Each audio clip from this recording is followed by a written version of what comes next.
Paris. City of love, romance and dreams. So they say. I used to say it too. But ever since that day, the day of the murder, I've always associated my beloved Paris with death.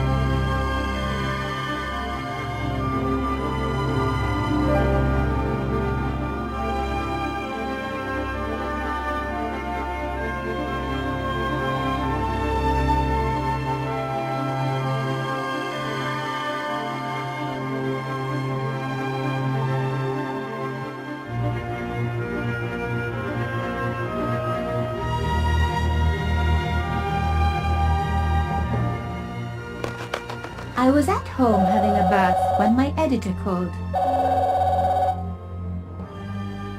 Caller, get your ass over to the Palais Royal now. You got an interview. With Pierre Carchon.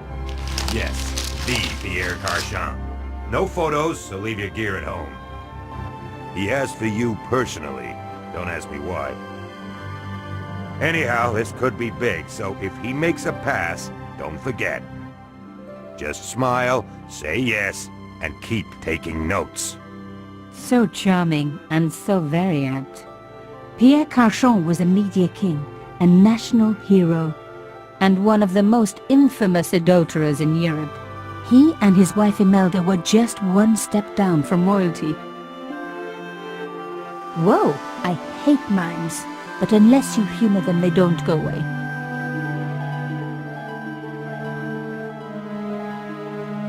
Here I was, the palace of the Media King and the Ice Queen. I pressed the doorbell and set in motion a chain of events which would change my life forever.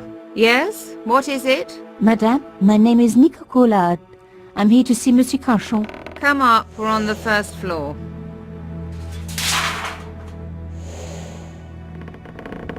Madame Carchon, it's a pleasure to meet you. Yes, I'm sure. The Ice Queen was certainly living up to her reputation.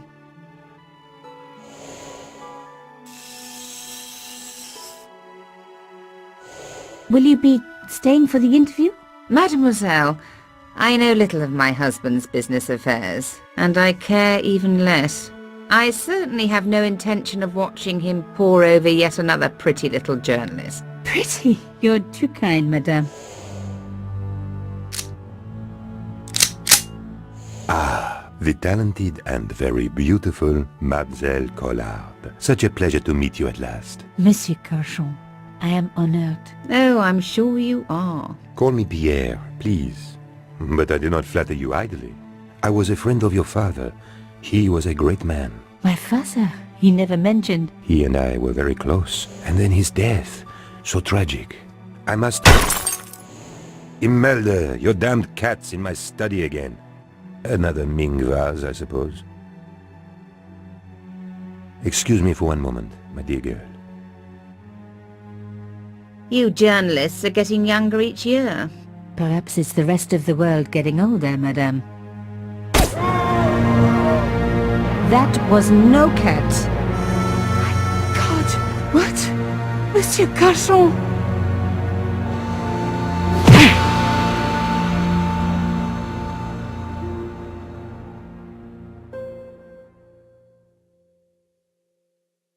He's dead. I must call the police. You'd better stay here. There was a man. It was the mime. Do you think he... Well, I believe we can rule out suicide, don't you? No wonder they called her the Ice Queen. She would have been top of my list of suspects if I hadn't seen the attacker myself. And if I hadn't come across a couple of murders just like this already. One of the most important men in Europe murdered. And here was I, Nico Coulard, alone at the scene of the crime. Should I wait for the cops? Or start my own investigation? It was a no-brainer.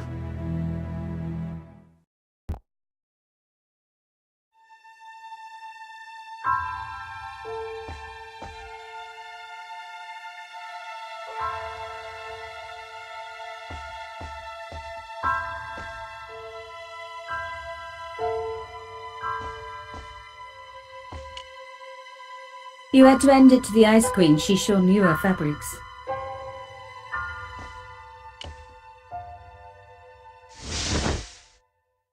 A small round piece of glass had been cut out of the pane. This was a professional job. This was the work of the mime. Unless the cat was in on it too.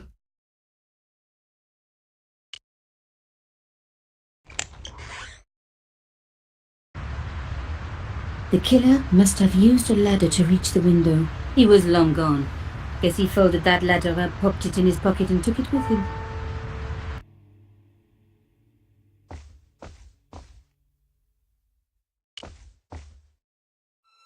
Mimes and guns don't usually go together, but I had an idea that this was no ordinary mime. I'd come across this murderer before and written about him. The costume killer, at least that's what I'd called him. I closed his eyes. It was the least I could do for the poor fellow. It was one of my hair clips. My favorite, in fact. It must have fallen when I was knocked down.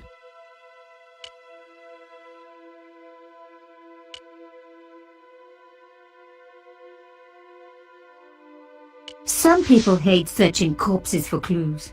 Me, I'm okay with it. Reminds me of an old boyfriend.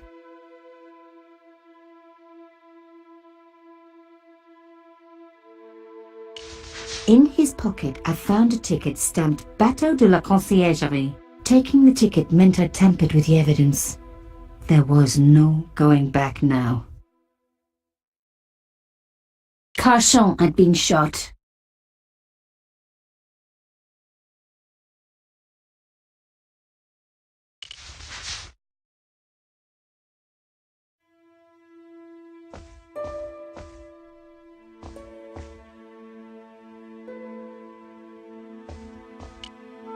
The bookcase was filled with obscure first editions.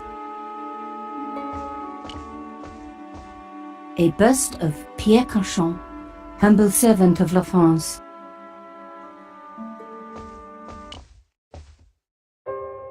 The police could turn up at any minute. Somewhere there were clues to the murder, and I needed to find them.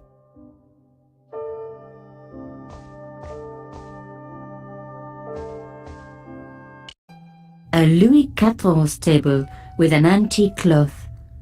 Imelda had taste. But hey, with a husband that rich, taste is easy.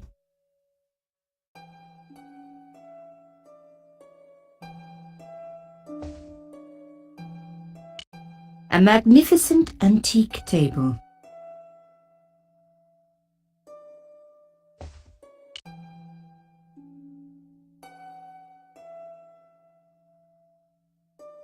A beautiful cloth had been draped over the table. It was embroidered with an unusual cross.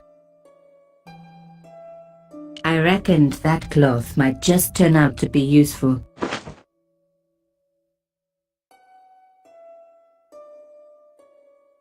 There was a tiny hole in the tabletop. Part of the inlay had been chipped away. Even my fingernail wouldn't fit into such a small hole.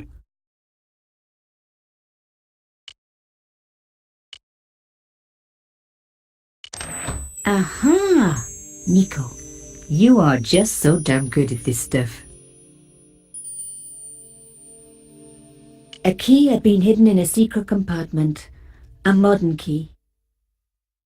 Instead of comforting Imelda, I was ransacking her flat. Why? Because there was something going on here, and I had to get answers before the cops arrived. And hey, she'd been rude to me, so she had it coming.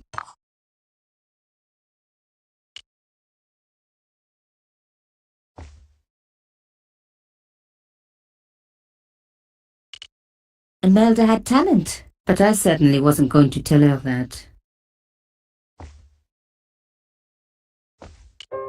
It was a tube of acrylic paint.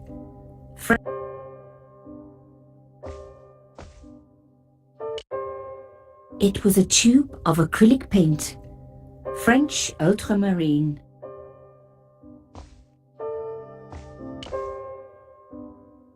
Just the color I was after for my bathroom. I'm sorry, I have to go. Someone is... Young lady, what are you doing? Oh, this paint. It's my favorite color. For God's sake, keep the damn stuff.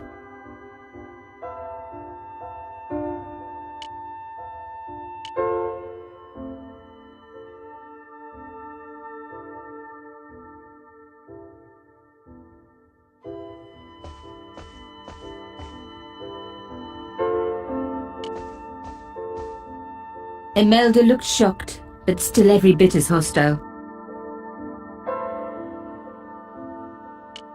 Excuse me, madame. Yes? I am so sorry for your loss, madame. No, you're not. You're a journalist. Journalists don't feel sorry. Not true. We shall see. Why would a mime want to kill your husband? Pierre had plenty of enemies. Half the husbands in Paris for a start.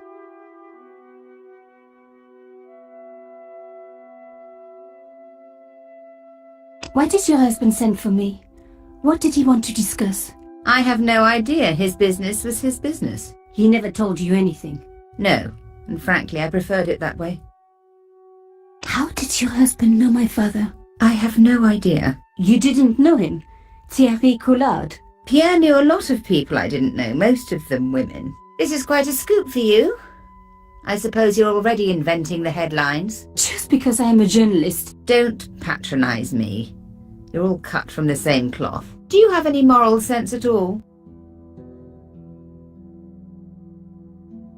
Yes, that's why I do this job. You do it to see your name in print. As if my editor gets the byline, I just do the work. Well, don't expect my sympathy. The police will be here soon, madame. Is there anybody you would like me to contact? Family, friends? No, I have no family.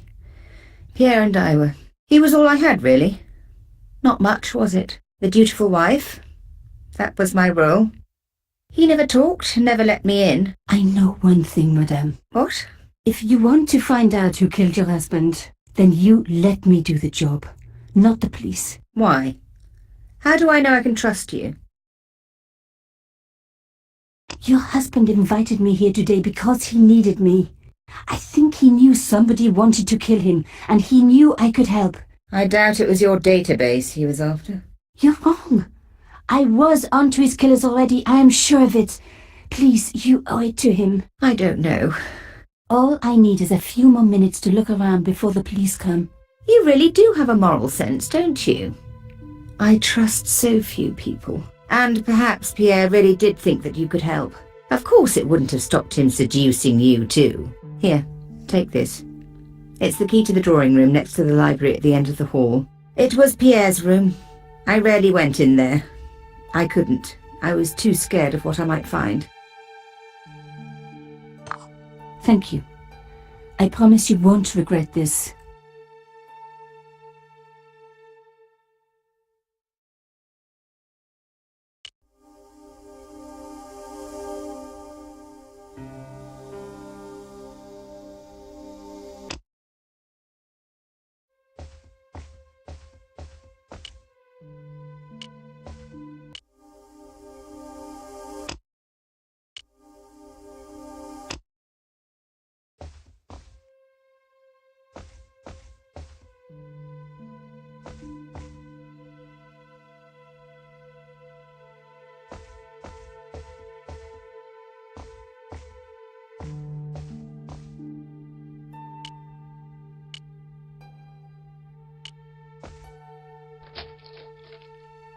Now we were getting somewhere.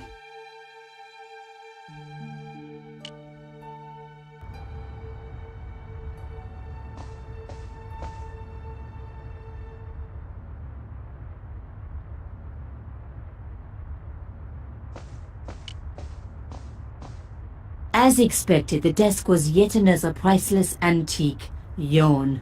The blotter and in tray had clearly been placed with mathematical precision. My heart skipped a beat. It was a carved elephant. But not just any carved elephant. It had been made by my father. I knew for certain because in my apartment I had its exact twin, carved into a box he had made. So Carchon had known my father. They really must have been friends. The in-tray, like everything else in this place, was beautiful. One day I was going to have an in-tray like that, even if I had to sell my apartment to pay for it.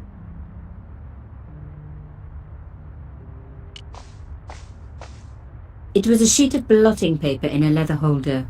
Its cracked surface looked ancient, reminded me of its owner.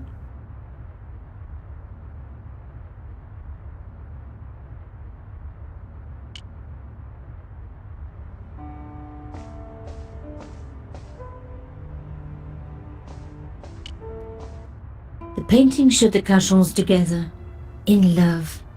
As the poet said, the past is a different country. Or did I read that in a fortune cookie? Aha! There was a small button hidden in the picture frame. There was the very faintest of clicks.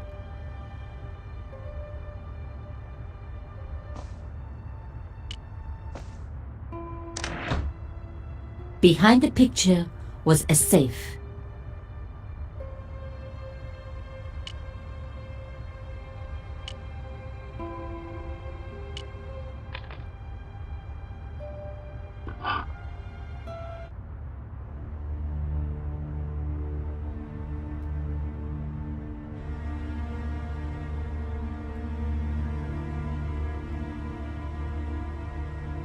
There was a strange stone cylinder in the safe.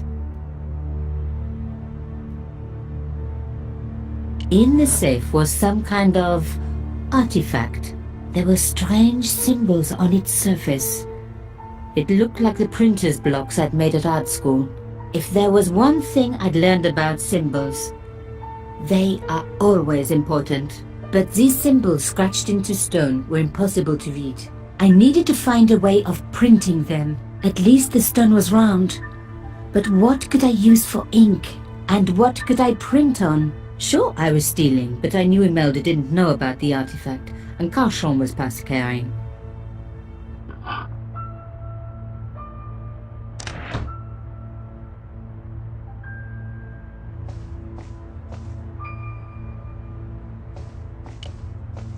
The sofa was antique. For one horrible moment, I had an image of a naked Carchon wriggling around on it with a young journalist. Ugh.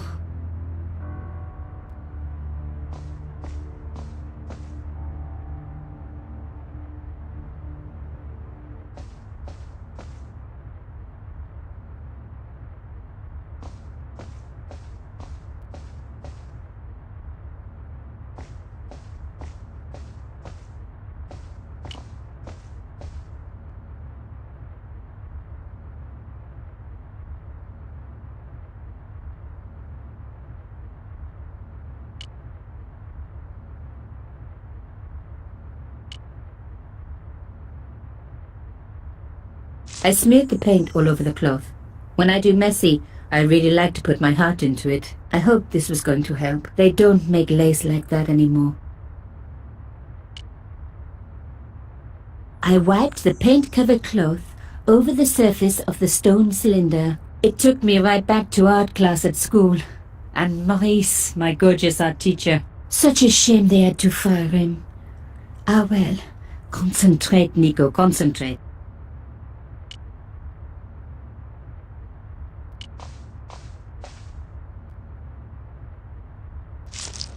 Genius! The roller and the paint worked just as I planned. But what did it say? A secret message had been printed on the blotting paper. It was some kind of coded message. It read, Sub Judice. I may not have learned a lot as a journalist, but that was a term I knew well. It means a legal case that is before the courts. Below it was a sequence of letters that made no sense. I suddenly realized there was a connection between the boat ticket and the coded message. The boat ticket was stamped Bateau de la Conciergerie. The Conciergerie on the Ile de la Cité by the river has the ancient law codes. So, sub judice could in this case mean literally under the law codes, below the Conciergerie. I decided to take the carved elephant. It clearly meant nothing to Imelda.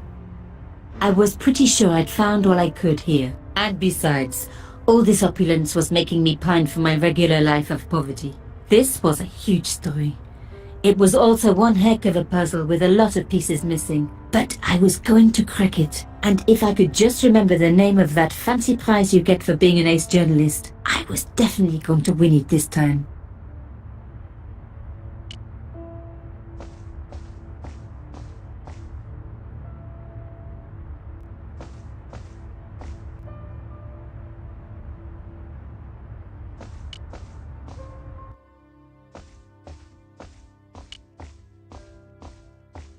The tapestry must have cost a fortune.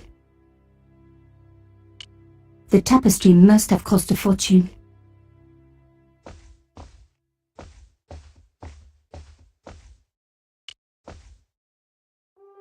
Did you find anything useful? This carving, do you know anything about it? It was Pierre's. What does the statue have to do with... Please, I need to know. He was given it by a friend, something to do with Africa. He never explained any more. No, but I think it was important to him, always on display. Why? It was carved by my father. Oh, I see. I didn't know. Imelda, I will do everything I can to find the killer. Thank you, my dear. And if the police ask, Don't worry. You were never here. Sub judice was the key. I was going to have to find a way under the Conciergerie. I decided to head straight for the quayside on the Ile de la Cité. If there was a way of getting under the Conciergerie, it would have to be from there.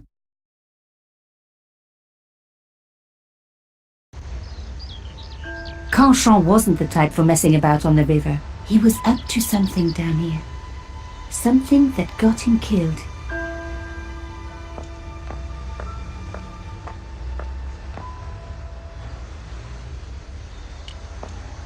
This fence was a permanent fixture.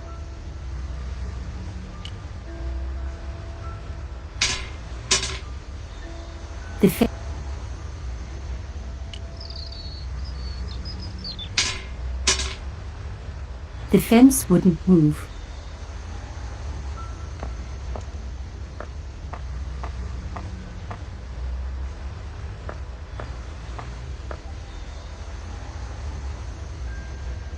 The cross looked familiar. I'd seen it before. It was embroidered on the lace cloth I'd picked up at Canchon's apartment. I knew I was on the right track.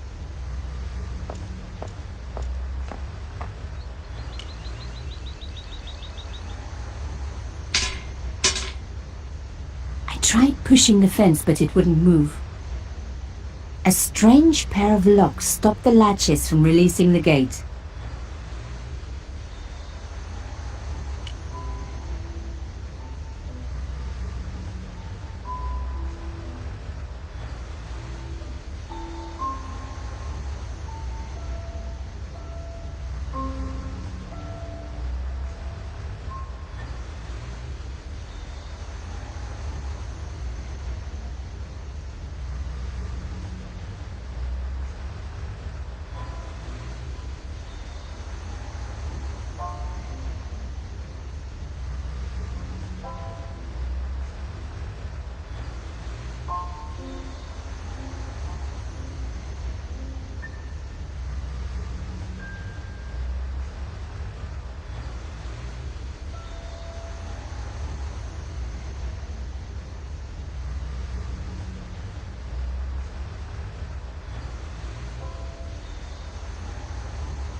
One down, one to go.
Nothing like a good convent education for honing your lockpicking skills.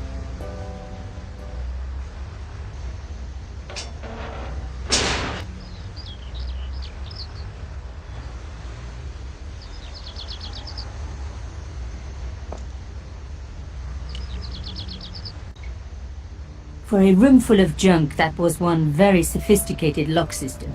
This place was definitely fishy, in more ways than one.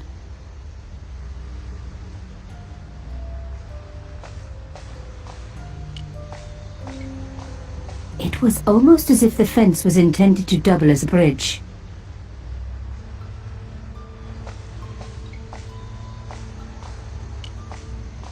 The skiff hadn't been touched for years. I've got an exercise bike just like that. A rough hole was cut into the pillar. The words "sinister" and "Dexter" were carved on either side. Now any good convent girl like me knows the old Roman for left, right, left, right. But what did it mean here?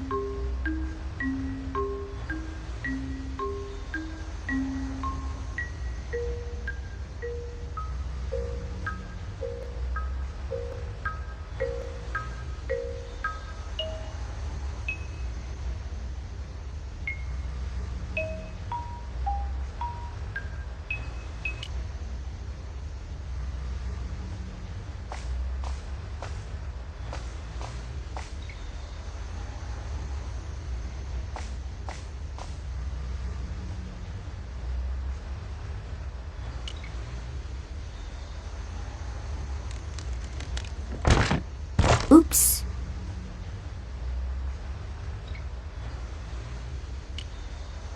It was an old shell case, probably from the 50s. I knew what I was talking about. I grew up watching war movies. An old shell case. I wondered what that was doing there.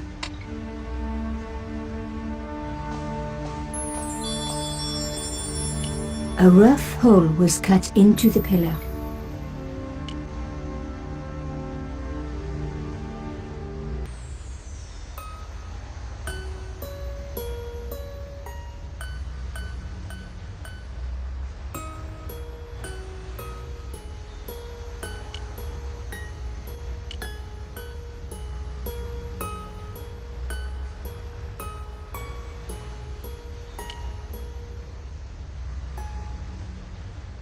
Mystery solved. Carchon's stone cylinder, slotted into the hole with a satisfying click.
Rolling out the painted cylinder had given me a print of a secret message. It read, Sub Judice. Below it was a sequence of letters, S, D, S, S, D, S, S.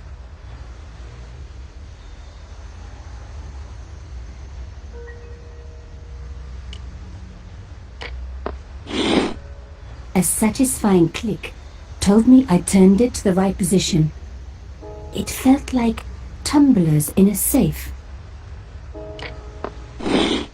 Another click, another step closer.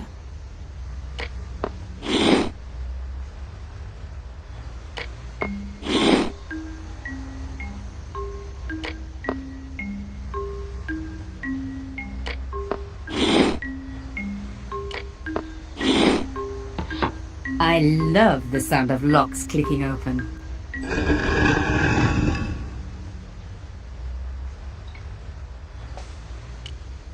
Cartron's cylinder had fitted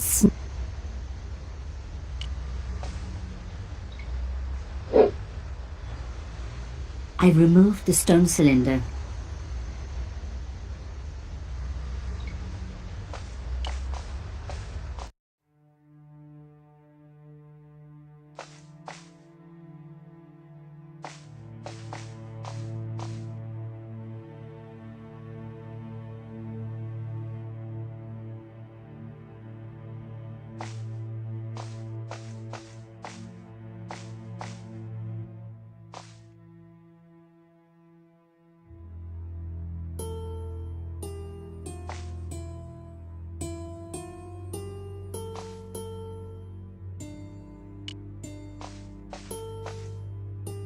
Ut lex vel ut next sumito. To the law or unto death submit. I guess these people didn't believe in liberté, égalité or fraternité. Yes, I'll admit it. I was a swot at school. I also wore lipstick and the nuns never knew.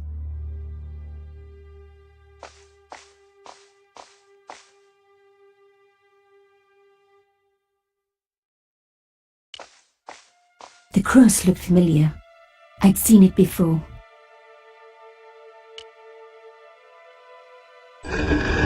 Oh my god! The slab came down with a hell of a force. With nothing to hold it up, the cross dropped back down again.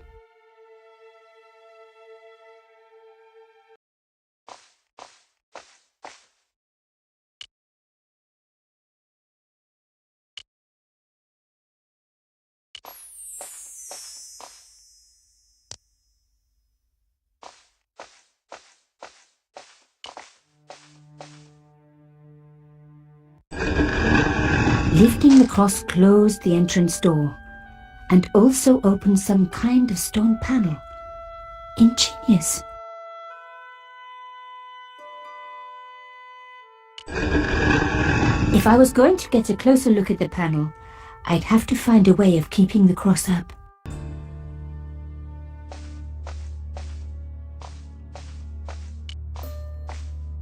The stone slab had flattened one end of the shell case.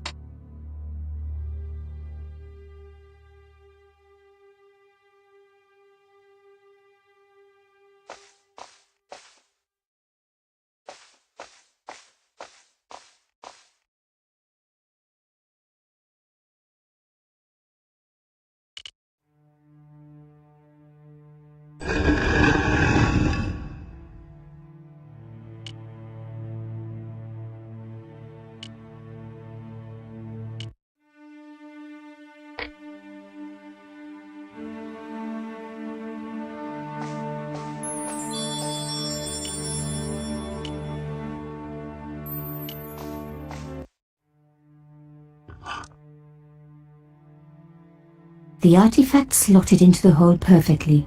Behind the old walls, I could hear some kind of mechanism groaning into life, but whatever had been triggered had now jammed.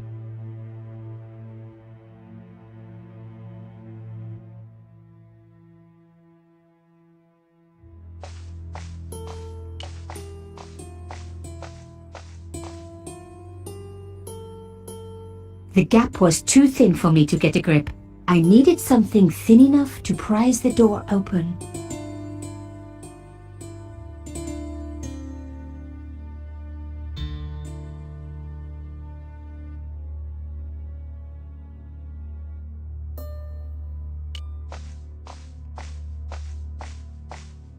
I removed the shell case.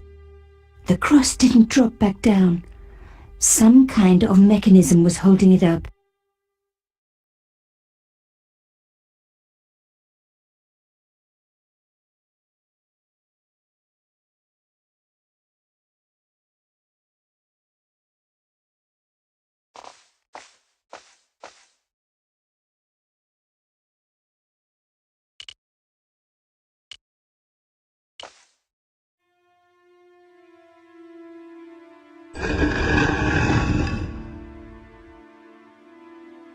Another good use for a shell case. Another secret room. Somebody had something to hide. But was it what I was looking for?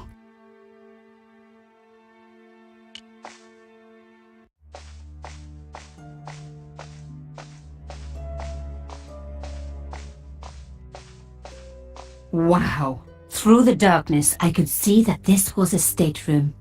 But for what purpose? And how did it tie in with Carchon?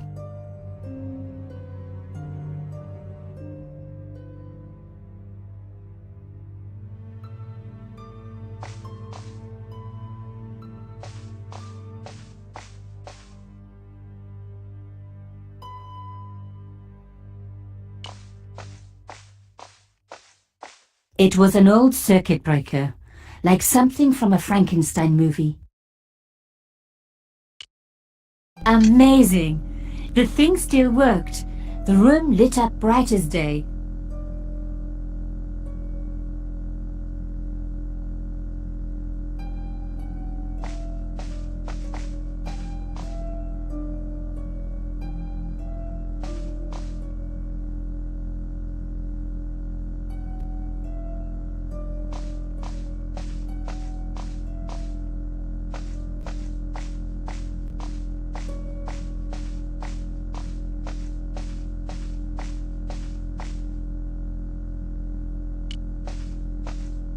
It was a drawer.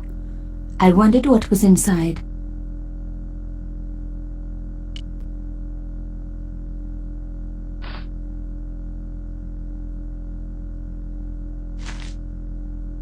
Inside the drawer, I found a note written in some kind of code.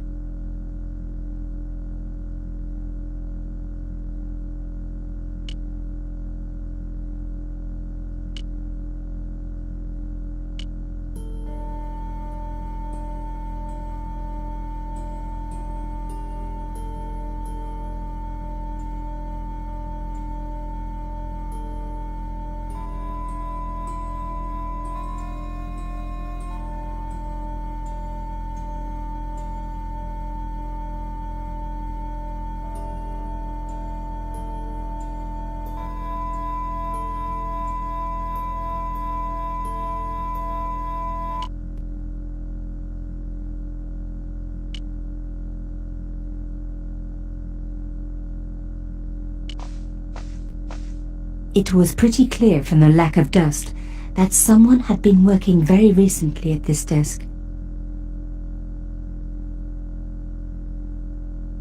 Oh my God! The sheet was a printout with my personal information. Everything from my favorite food to my waist size. They were right about chocolate. But come on guys, I'm a size 10. There was even a picture of me, taken with a telephoto lens. Carchon wouldn't have taken these pictures himself. This was big and organized. I was part of it, and people were getting murdered.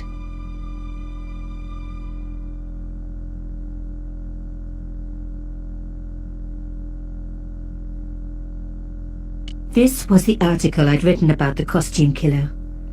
My suspicions were right. Carchon had cut it out. 2 businessmen had been killed. One in Italy, one in Japan. In each case the killer had worn a costume. A penguin, and then a snowman. But that wasn't the only link between the 2 murders. Both the victims had been big media do-gooders, and I proved they were just the opposite. So, how did they fit in with Carchon?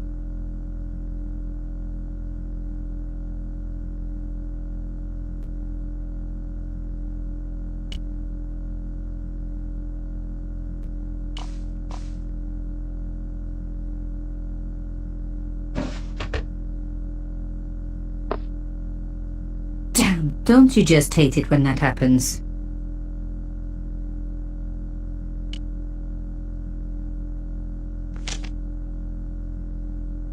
A photo, long lost, had fallen down the back of the drawer. It was very old, but there was no mistaking the guy in the foreground. Carchon. Behind him were soldiers, a burning village, and a corpse. The photograph was cropped on the right-hand side. Somebody else in the picture obviously didn't want to be in it anymore. I wasn't surprised. This was Africa in the 60s. An uprising was being brutally suppressed. And here was Mr. Media himself, Carchon, doing the suppressing. The photograph was not just powerful evidence. It was also my ticket to one explosive story.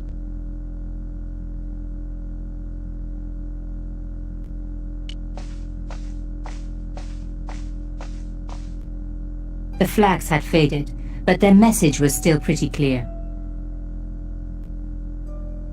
Fascist regalia, a message of hate.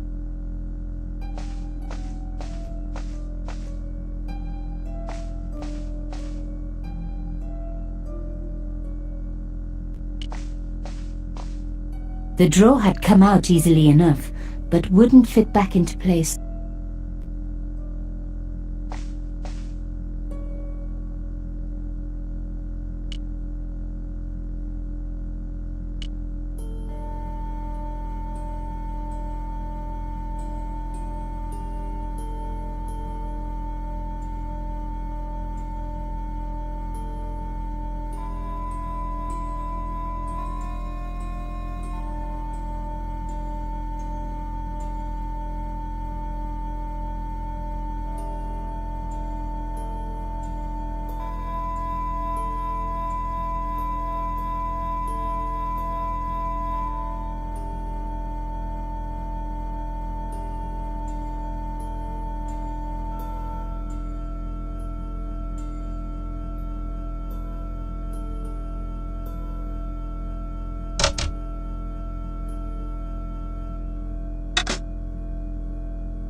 Here. Full report to follow. But this is too urgent to wait.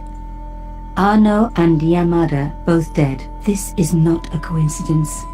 Indeed, it seems that all of us who came together in July are in danger. Take great care.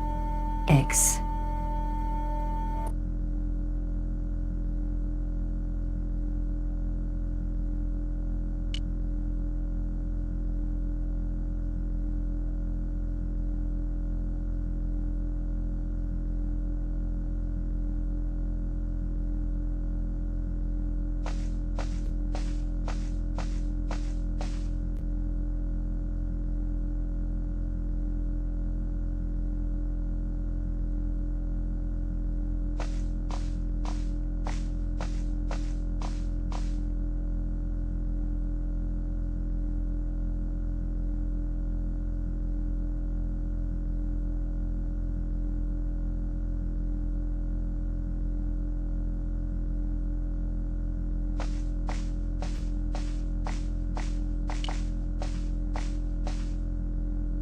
The flags had faded, but their message was still pretty clear. Fascist regalia, a message of hate.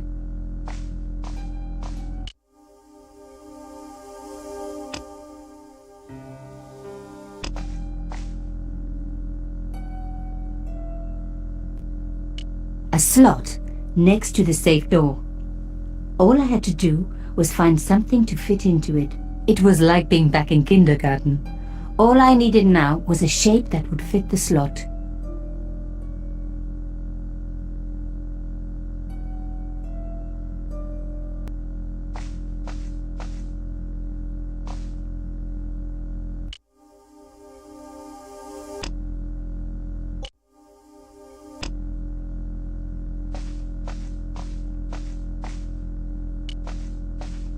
It was an old circular.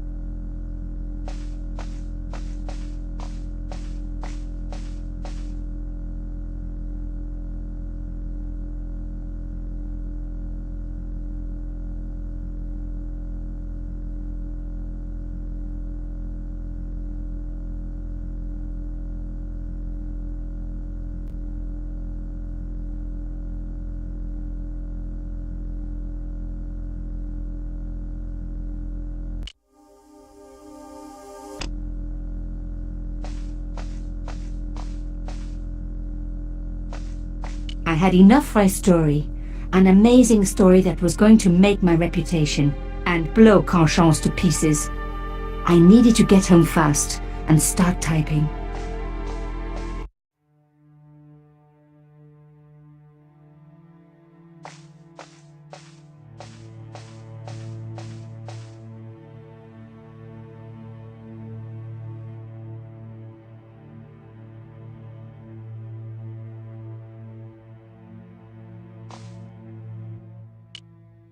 No way would I be able.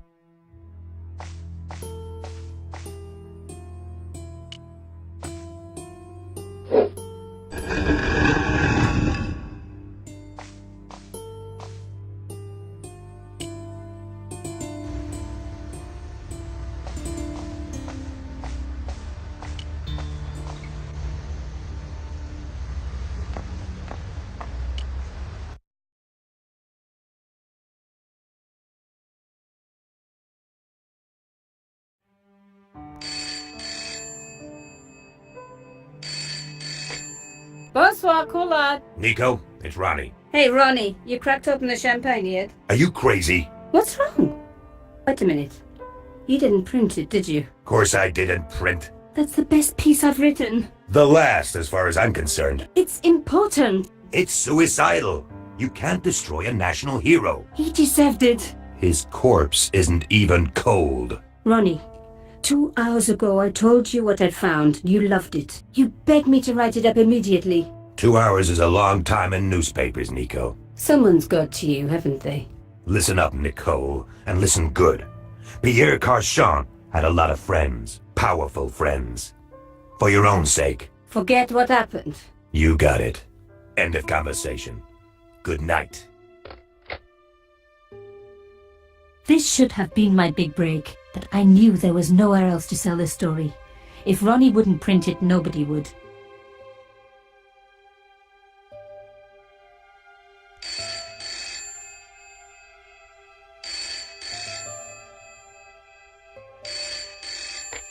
Bonsoir, Collard. Mademoiselle Collard, my name is Plantard. I need to talk to you about your story. Your Pierre Carchon story. How did you know about that? There are people out there, madame, who will be very upset by this story. Oh, really? Well, it's their lucky day. It's been spiked. Yes, I know. We must meet. We must? I have information relating to your costume killer stories. Tomorrow morning, 8 a.m., Café de la Chandelle Verte, Rue Alain Court. I shall be wearing a grey overcoat. You must talk to no one about this. You can't tell me what to... Tomorrow at 8. I'll be waiting. People complain about newspaper articles all the time, but not usually before they're printed. I was beginning to feel scared. This guy, Plantard, could I trust him? Should I meet him or forget the whole business? I didn't have an answer.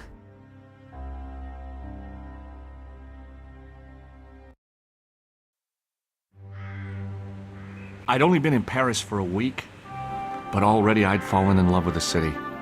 My latest discovery was a little cafe, La Chandelle Verte. I was pretty sure the waitress was taking a shine to me. That old Stobart charm, I guess. Little did I know my reverie was about to be so rudely interrupted.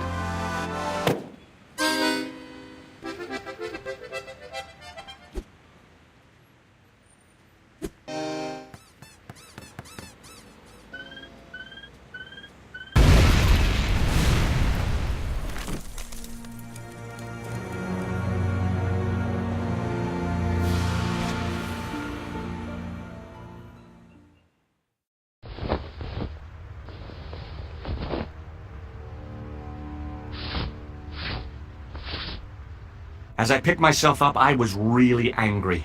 1 minute I'm on vacation, the next minute some clown's blown me up. I knew right away what I was gonna do. I was gonna find that clown and bring him to justice. Because justice matters. Justice is up there with liberty, and equality, and, fraternity. After all, that's why I'd studied law, wasn't it? Well, that and the money, of course.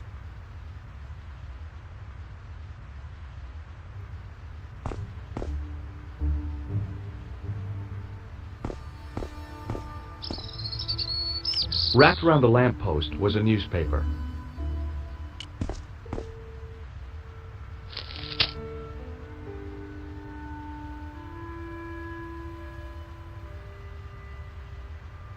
The column was devoted exclusively to rumor, gossip, and sensationalism.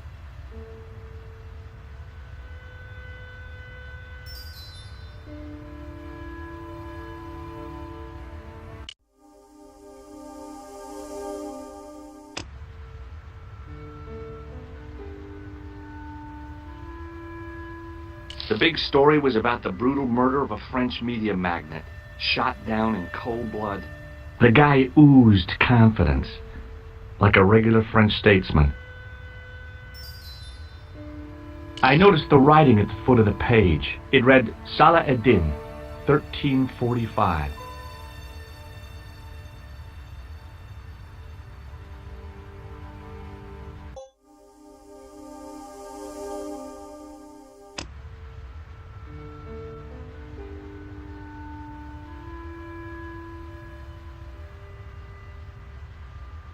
The column was devoted exclusively to rumor, gossip, and sensationalism.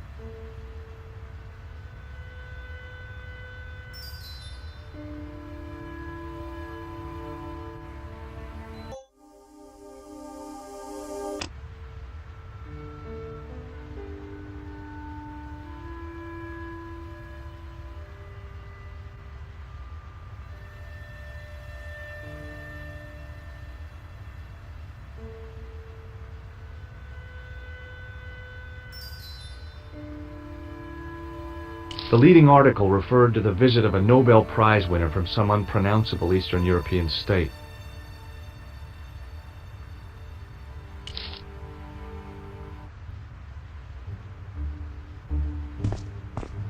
The table had been overturned by the explosion.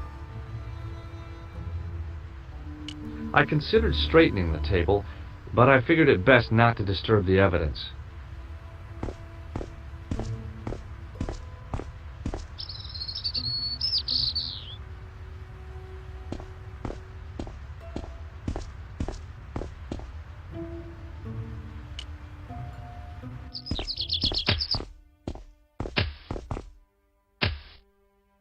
Please, hold it right there. Whoa, don't shoot.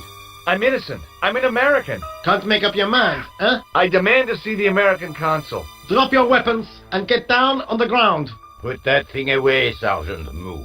I apologize, monsieur, but I cannot permit you to leave. Am I under arrest? Ah, no, I would simply like to ask you some questions. En avant, to the café, marche. What a mess. This bombing is an outrage, is it not? Stop that, monsieur. Has it occurred to you that he may be dead, Moo? Oui, monsieur. But I prefer to look on the bright side. Besides, I recall a case where the killer escaped by feigning death. However, in this case, the man is quite dead. Examine the girl and take her statement, if you can. Et maintenant, to business. Your name, please? George Stobart. I'm from California. And what brings you to Paris, Monsieur Stobart? Travel. I'm touring Europe. You chose well.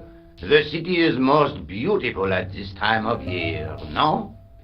Yeah, I guess so, apart from the bomb blasts. Were you in the vicinity of the cafe at the time of the explosion? Yeah, I was sitting out on the sidewalk. I was lucky I wasn't killed. The inspector passed over my remark with no reaction. Did you see the deceased enter the cafe?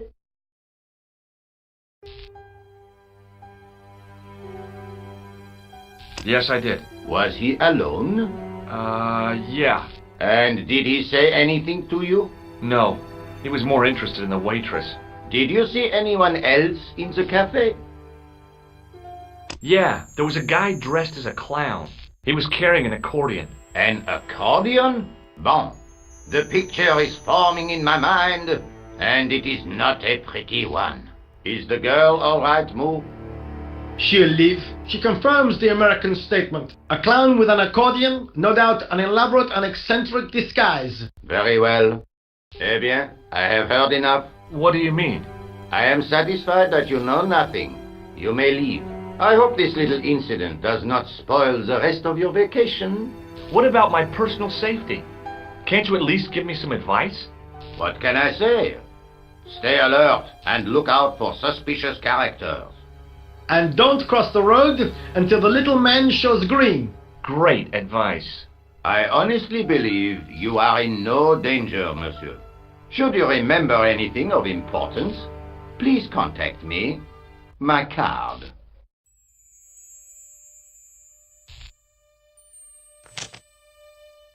Thanks. That is all. You may go. There's not much to go on, monsieur. On the surface, no. But what lurks inside the subconscious? If the door can only be opened. Are you serious, monsieur? I thought your interest in psychic detection was purely academic.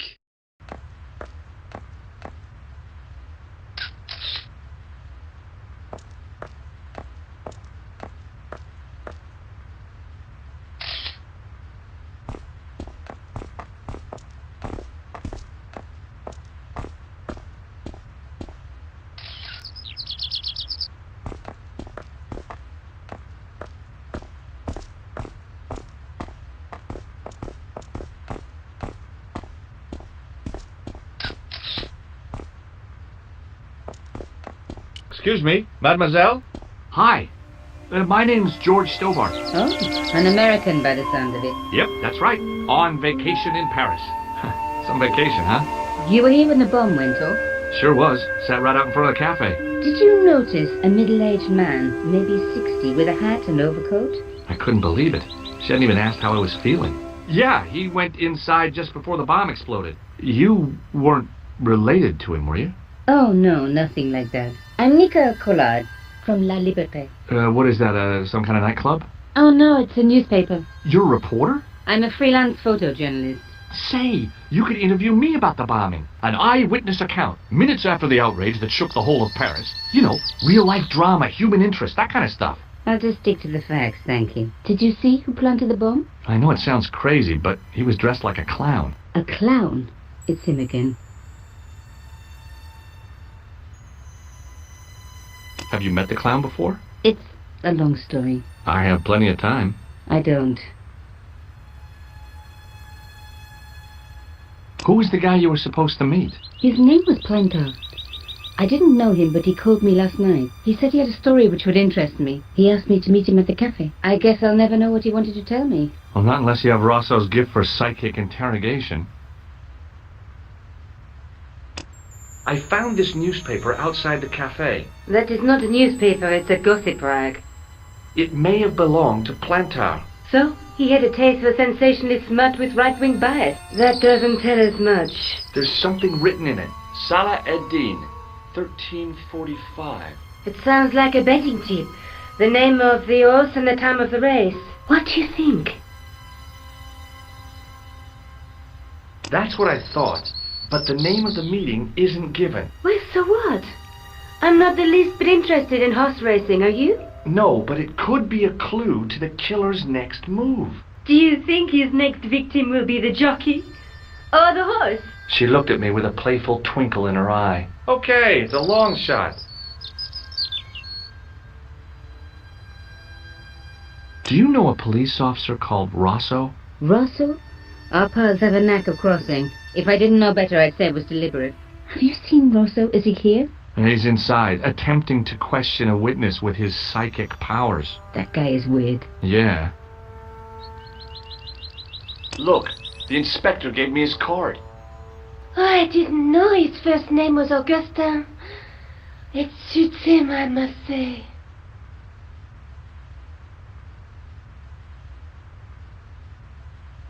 How did Plantard get your name? Through the newspaper, La Liberté. I'd written an article linking two unsolved murders, one in Italy, the other in Japan. The cases were remarkably similar. A wealthy victim, no apparent motive, and a costume killer. Plantard said he could supply me with more information. Somehow the clown must have known about our appointment. Why won't you tell me about the clown? Why do you want to get involved? Because he almost killed me. Isn't that reason enough? I guess so. Listen, I'll give you my phone number. You help me with my story and I'll let you in on what I know. And let's get one thing straight right now. This is strictly business. Okay, it's a deal. I have to go develop these pictures. I'll be on phone with you. Fine. I'll see you soon.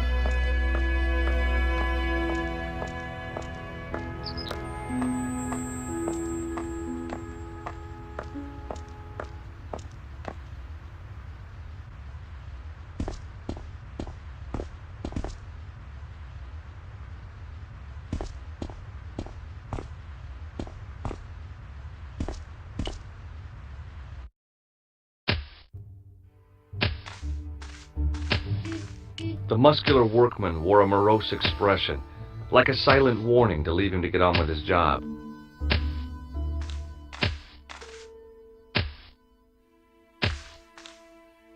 It was a battered metal toolbox.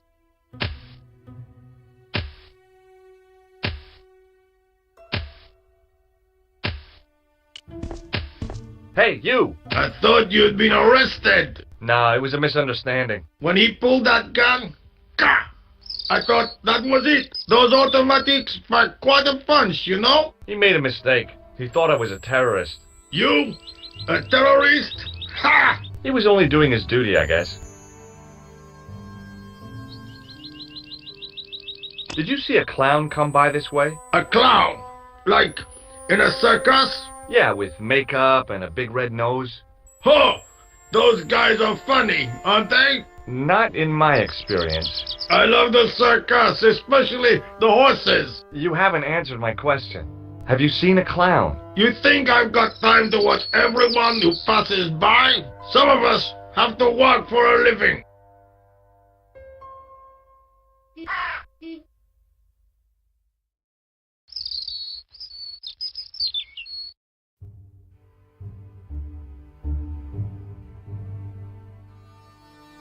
Did you see an old guy with a briefcase? Wait, silly old coot. Do you know what he said to me? Work fascinates me, he says. I could watch it all day. Quelle bite. I could have knocked his block off. Look, I know you're busy, but surely you'd have noticed a clown. I told you already.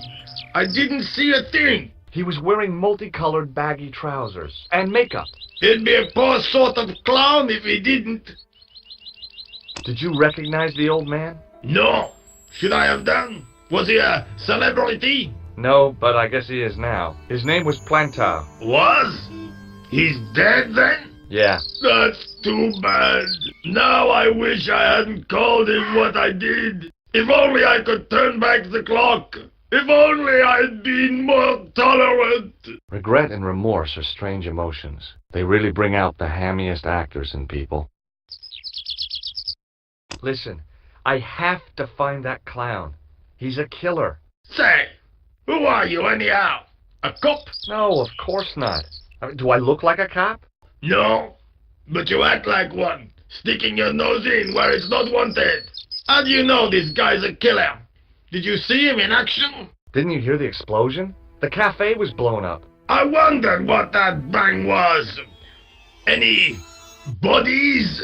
Yeah, an old man was killed. Merde. I didn't think it was that serious. What about the waitress? Oh, she's fine. Thank the saints. Would you like to read my newspaper? I haven't got time to read that. Can't you see I'm busy? You could read it on your lunch break. 10 minutes is all I get. And if my boss had his way, I wouldn't get that. He'd have me on a drip, so I didn't have to stop to eat. Oh, take the newspaper and quit complaining. Pah! Look at this. Damn bleeding heart liberals. Tcha! Save the dolphins. Catch them and eat them, I say. All that fuss over a bunch of fish. Nah, that's more like it. Look at the size of those. Like champagne bottle corks, no? Ah, what's this? Saladin running in the Prix de l'Arc de Triomphe. It's a racehorse? A horse? A legend. Bucephalus reborn, mon ami. Like a streak of lightning she is.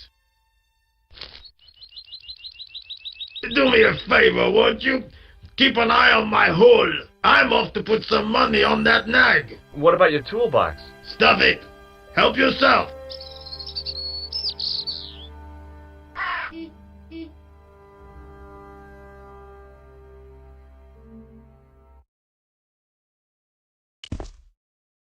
I found a T-shaped tool in the box. I didn't know what it was, but it looked useful.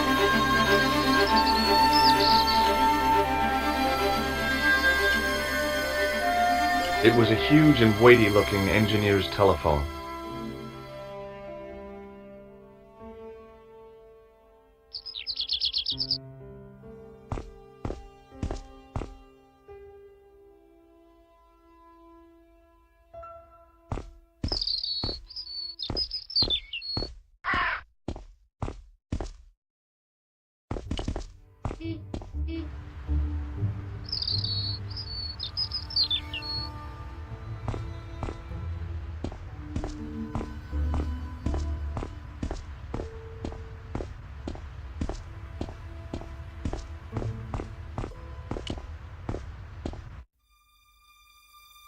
The clown had fled into this alley, but there was no sign of him now. I was intrigued by Nico and what she could tell me about the explosion.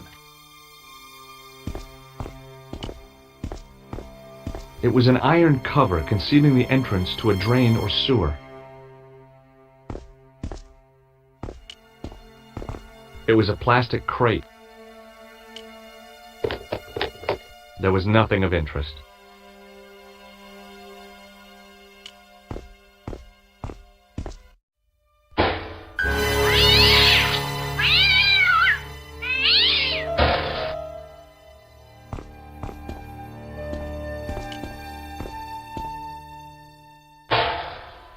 It smelled like someone had dumped a truckload of fish in a locker room on a hot summer afternoon.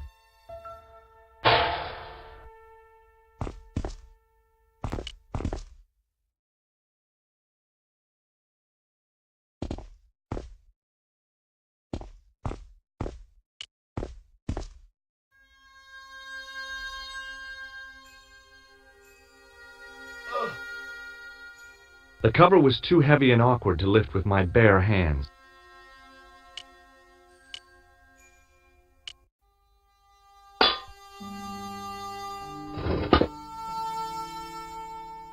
I lifted the cover to reveal what smelt like the entrance to a sewer.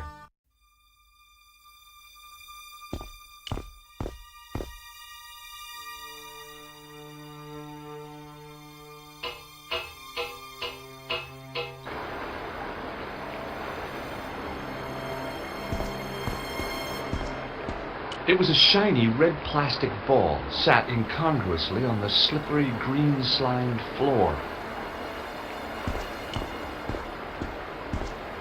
As I picked up the plastic ball, I realized it was intended to be worn.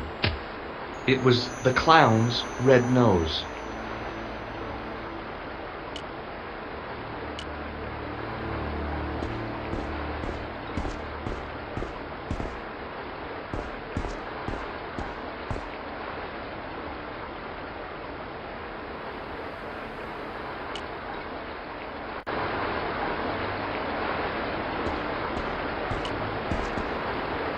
It was a soggy, crumpled paper tissue.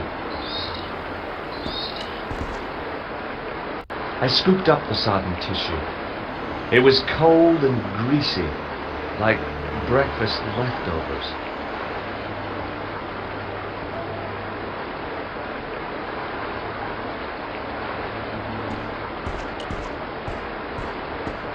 It was a small scrap of cloth caught on the rusting spike.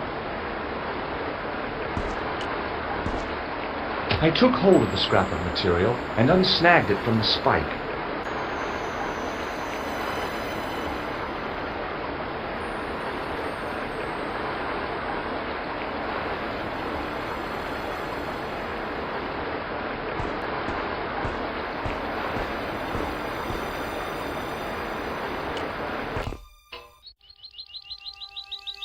Hi there. Hold it right there, you sewer rat. I knew you'd come back. And now I've got you. What are you talking about? You're trespassing. Come out of there, immediately. That's what I'm trying to do. Give me your hand. Ha! You won't catch me with tricks like that. Keep your distance, monsieur. Okay, okay. Now, what were you looking for? I was looking for a clown. Huh, ridiculous. Do you really expect me to believe that? He planted a bomb in the cafe and blew it up. What? The cafe? Blown up? Mon Dieu, that is awful. And you say the person responsible was dressed as a clown? That's right. He blew up the cafe, escaped into the sewer, changed his clothes, and came up here. Mon Dieu.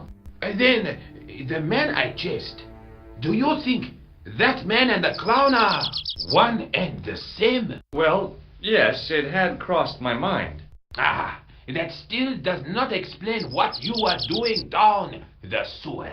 For all I know, you are in league with him. Oh no, I'm just a tourist. Haha, most tourists are content with the Eiffel Tower, the Louvre, or the Pigalle. I didn't realize my waste pipes were such an attraction.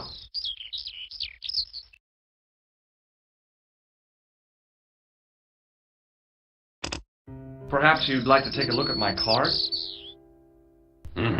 What is this? Inspector Augustin Rousseau? What does that say? Hominoid Division? A homicide. I think the ink's smudged. Then you are not a tourist. Okay, I'm not. I lied to you. And I'm sorry. Don't apologize, monsieur. You know, I had a feeling there was something different about you. It is your posture, your poise. Oh, yes. There is no mistaking the bearing of a disciplined man. And I should know. I was in the army, you know. When I was your age, I was fighting for my life in the African desert. How can I help you, Inspector? Tell me about the man you apprehended. He was a mean one, monsieur. He grabbed me in an armlock. His face suddenly next to mine. His grip was like iron, but he did not know what he was up against. Oh no, he made a big mistake when he took on one of the desert hyenas. Yes, I get the picture.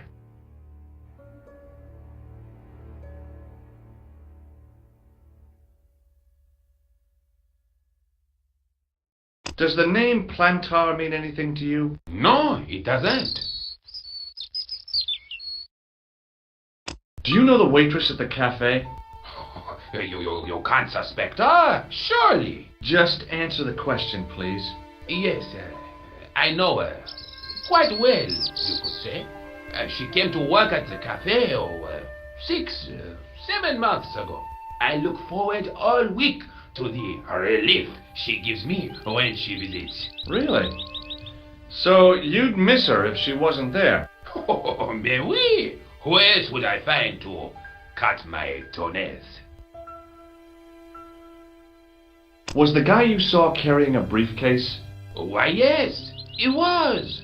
Clutched in his arms like a baby. That belonged to his victim. Oh, what do you think was in it? Drugs? Stolen jewels? I don't know, but the killer thought it was worth a man's life. Nothing is worth that, monsieur.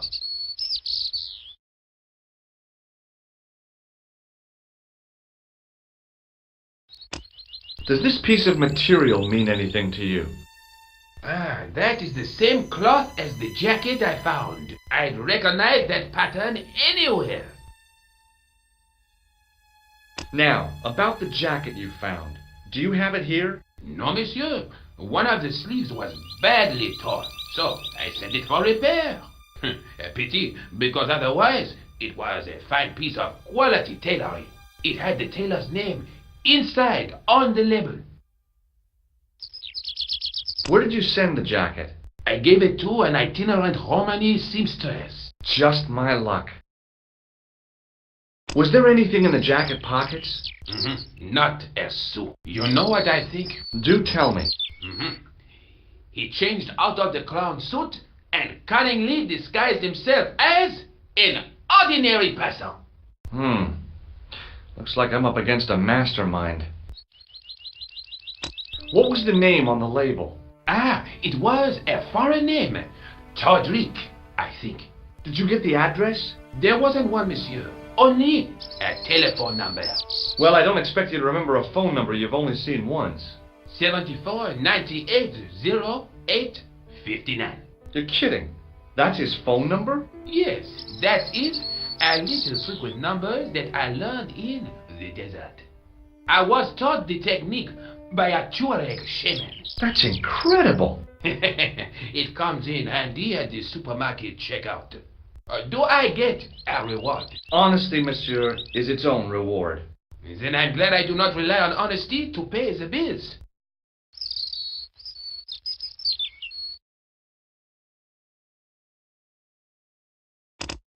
What does this tissue mean to you? Nothing, monsieur. It's disgusting. What on earth possessed you to show it to me? Someone has emptied their nostrils into it. Take a look at this false nose. Aha! That looks like a clown's nose to me. Precisely. He must have dropped it in his panic. Unless he wanted you to find it. Why would he want to do that? To put you off the scent. I have to be going. Thanks to your help, the citizens of Paris can sleep a little easier tonight. Vraiment? I was only doing my duty, monsieur. Good luck, Inspector. I hope you catch that killer soon.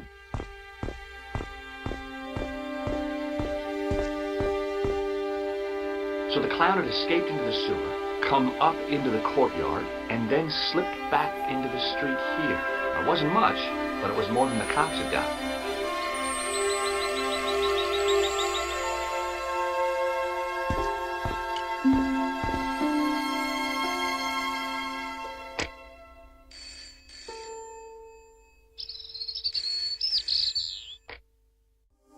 Hello, Nico Collard. Hello? It's George. Ah, oui. You said to call if I could help. Have you any news for me? You bet. I met a witness who spoke to the clown.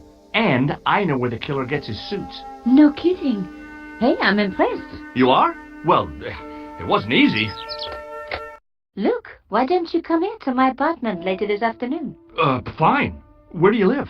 361 Rue Jarry. Okay, I'll come over. I was used to working alone, but I had to admit it felt good with George on the case too. But there were some things I was going to have to do alone, and fast. I needed the answers to some questions. Who was the costume killer? And why did he murder Carchon? Why did Carchon ask for me to interview him? How did he know my father? And why was my editor so scared? There was some kind of secret war going on out there, but who was on which side? One thing I did know. I wasn't going to get the answers sitting at my desk.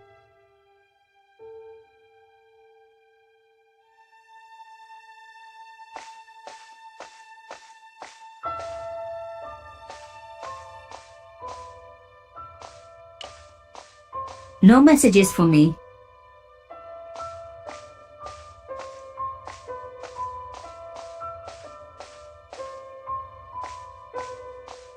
A chest containing all my valuables. It was pretty empty.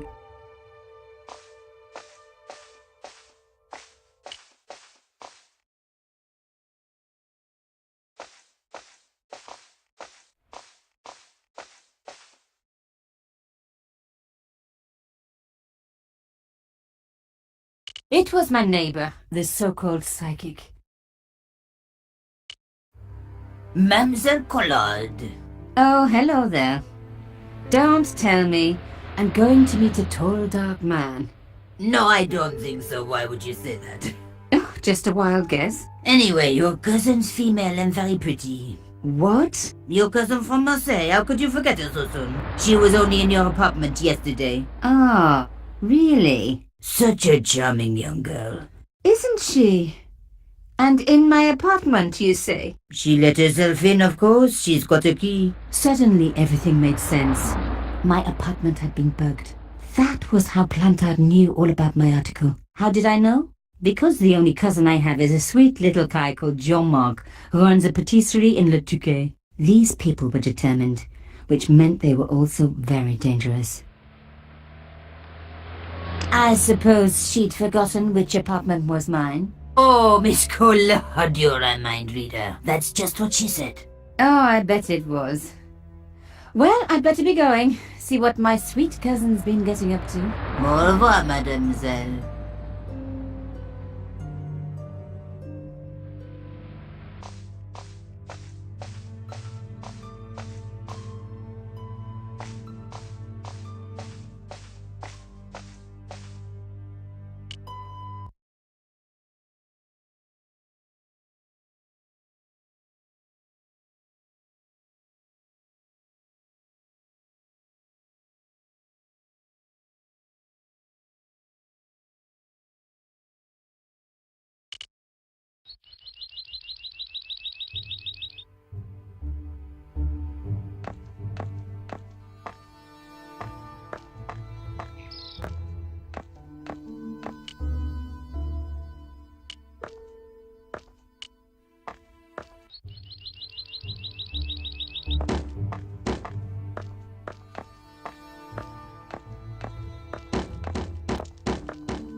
The workman looked about as eager and helpful as your average rod digger.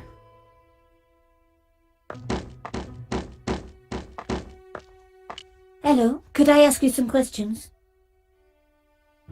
That depends. Are you a cop? No, I'm a journalist. It's late, aren't you? They already took away the body. I'm doing a follow-up on this story.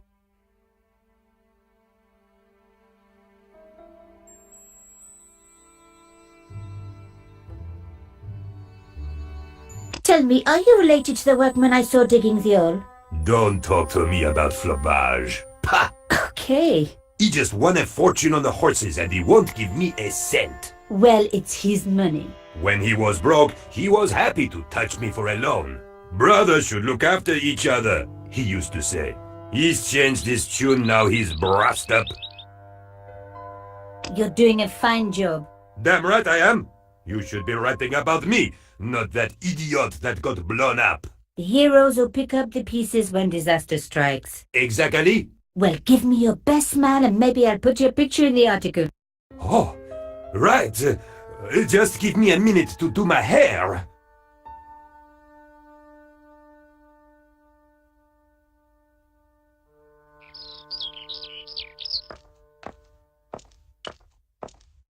The police have removed the body, but nothing else looked disturbed.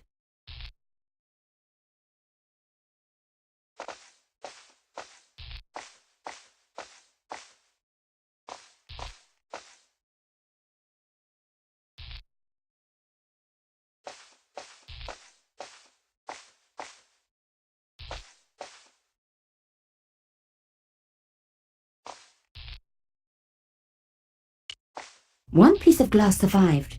The rest had been smashed to pieces.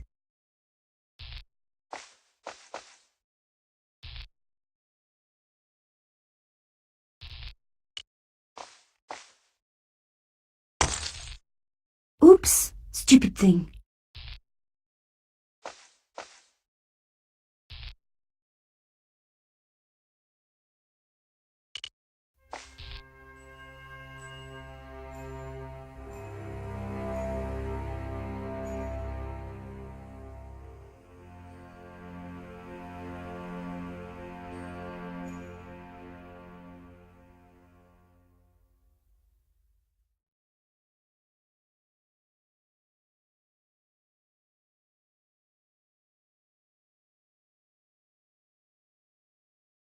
A panel had been blown away, revealing a gap. From this angle, I could see that something had been lodged in the gap behind the pipes.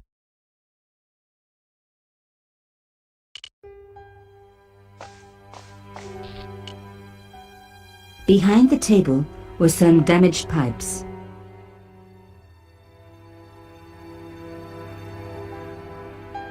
There was nothing of interest beyond some bloody debris. Now I'd seen it in the mirror, I could make out something behind the pipes. Voila! The police and forensic teams had missed a vital piece of evidence. Some kind of pouch. On the pouch was the cross symbol of Carchon's organization. I was on the right track.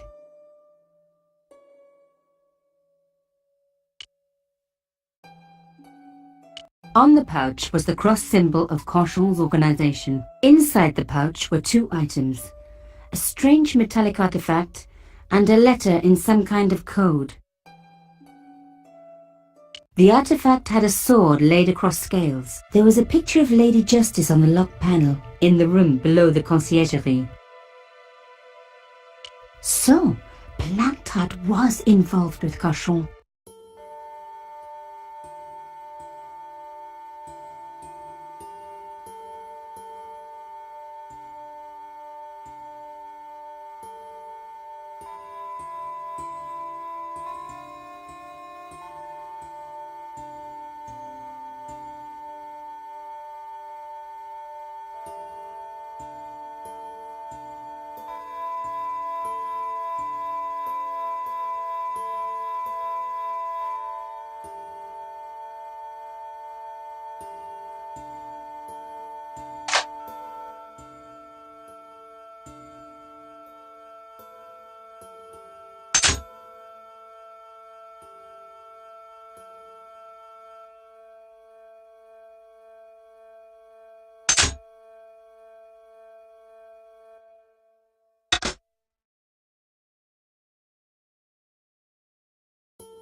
Pierre King. Murderer must have followed trail from Arnaud and Yamada. He will come for us now.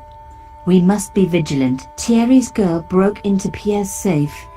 She worries me. Imelda. So much for Imelda's innocence. Plantard was working for her, and for Canchon. But why did Plantard want to meet? Was it a trap? Or maybe he was in too deep and needed me to tell the story, whatever the story was. One thing was clear. It was a story worth killing for.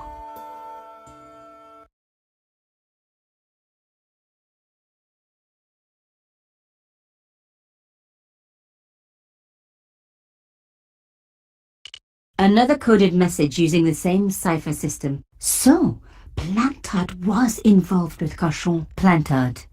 Pierre Kid. Murder. He will Tim. So, and for, or whatever.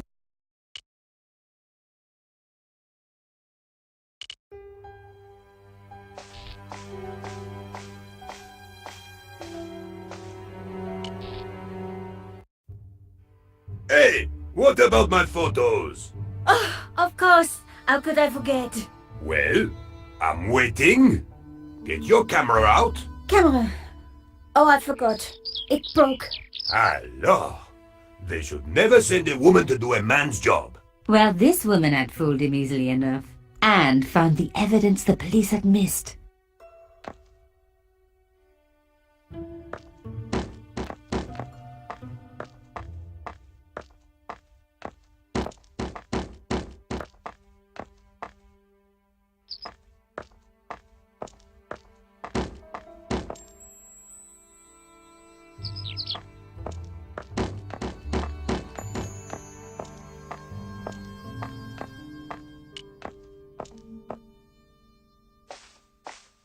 The strange metal artifact I found in Plantard's pouch had pointed back to the quayside.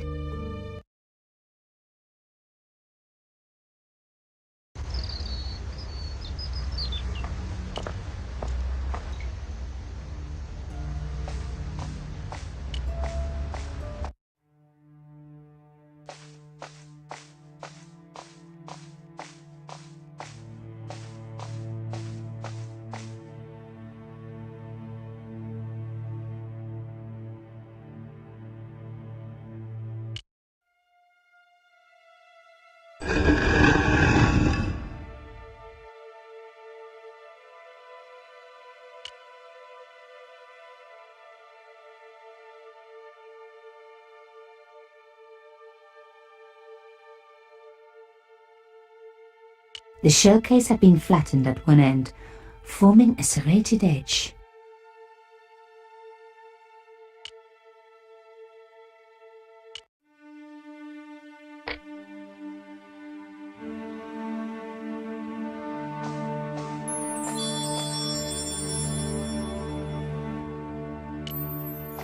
I touched the slot, which was good. I've always been attached to my fingers.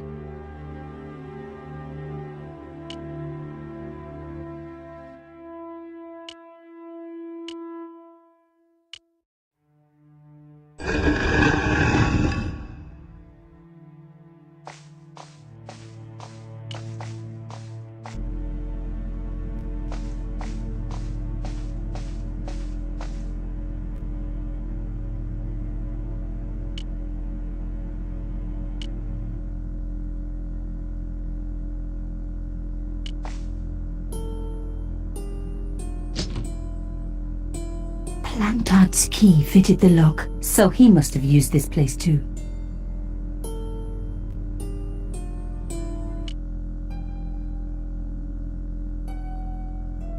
A photograph had been torn up. If I could just arrange the pieces.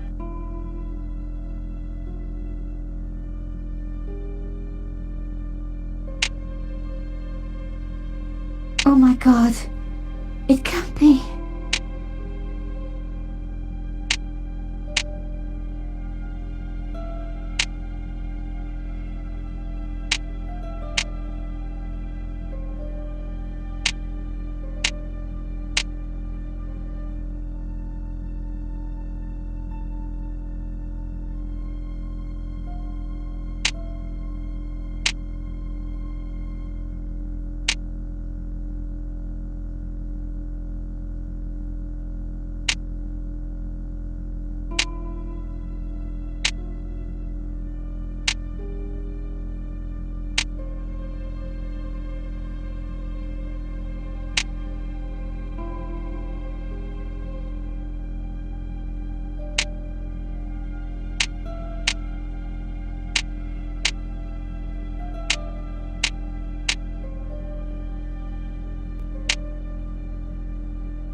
There was no doubt about it. It was a picture of my father.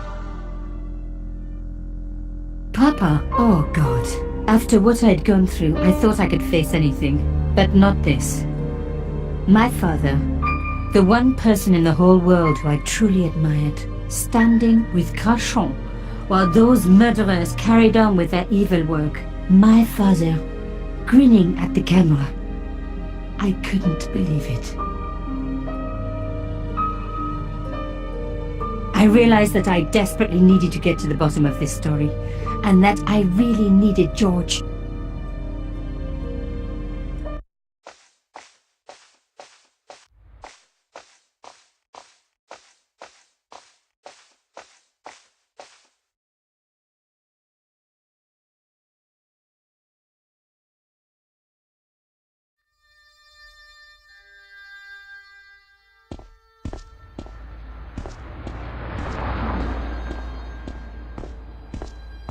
The woman was doing something with a pair of needles that couldn't be described as knitting. Oh, hi. Bonjour, monsieur. Would you like me to foretell your future? No thanks. I'm very good. It only takes a minute. Thanks all the same, but I'm not superstitious. Besides, if it only takes a minute, that's not much of a future to look forward to.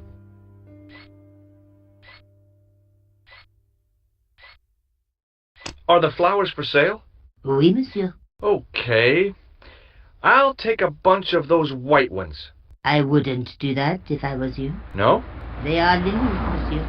Some people associate them with death. Yikes. Well, thanks for telling me. What other flowers do you have? Dahlias? What do they signify? Insecurity? I don't want to give her the wrong idea about me. What about the tall yellow ones? Those are iris, the flame of passion. And the little yellow ones? Sensuality. Well, they're no use to me. I want to make an impression, not jump down her throat. I've changed my mind. Will you tell my fortune? You're going on a long journey. My, oh my. What a surprise. Can you tell me anything I don't already know? Do you know a young woman called Nicole Collard? Yes, I do. She lives upstairs from me in the apartment block across the street. The door isn't locked, but you'll need to give it a gentle nudge. It sticks, you see, because of the dam. The landlord said he'd fix it before winter sets in. He's been saying that for 3 years.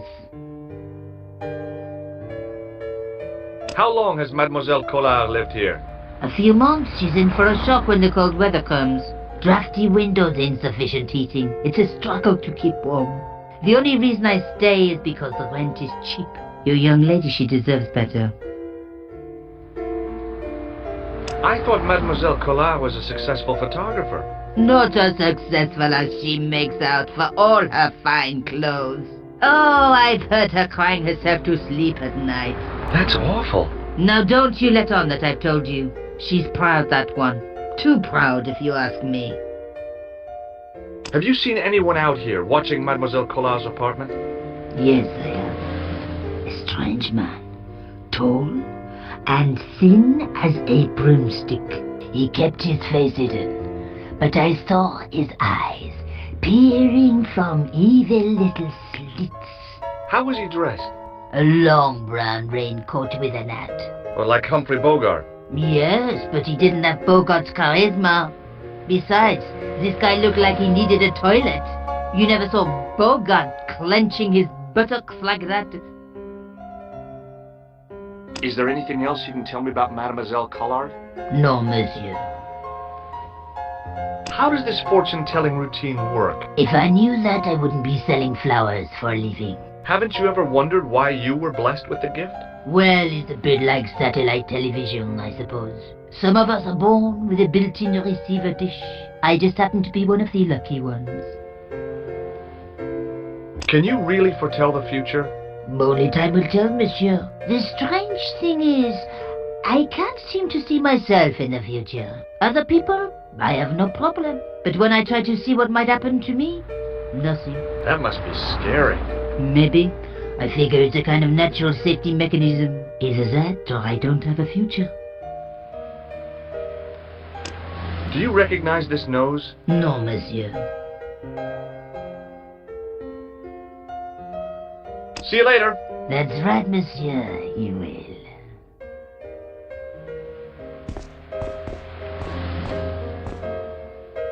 It was the door to Nico's apartment. Remembering the flower seller's advice, I pushed the door gently just above the lock. Hi. Bonjour. I'm glad you could make it, monsieur. Please, call me George. Fine. I'm Nicole. Take a seat, George.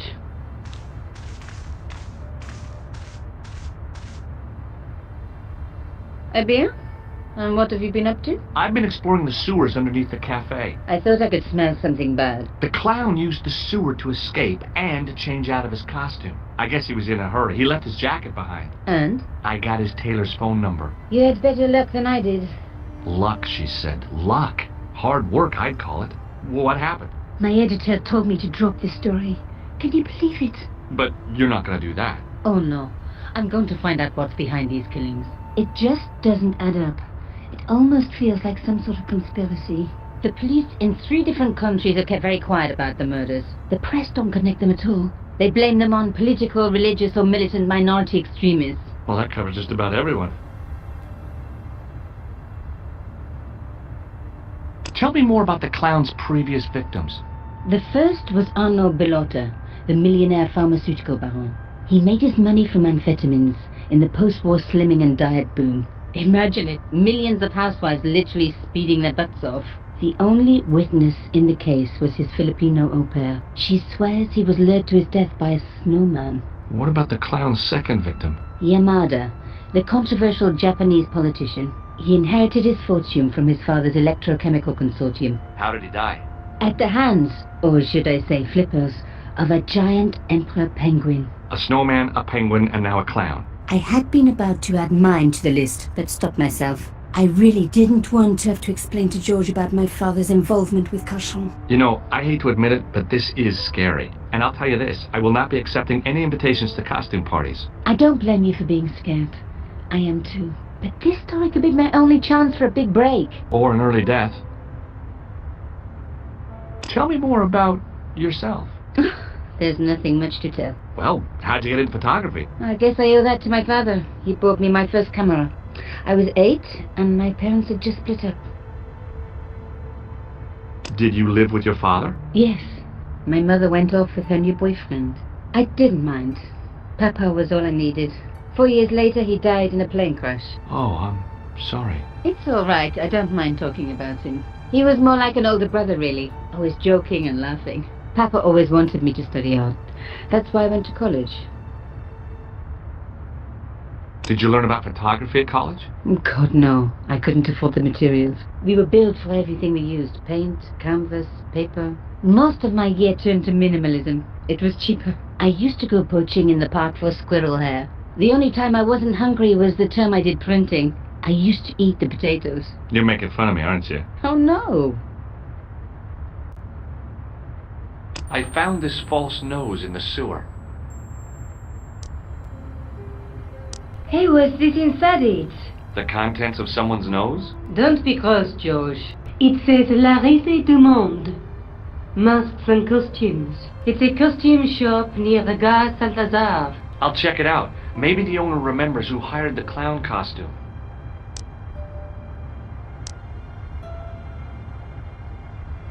I found a piece of material near the cafe.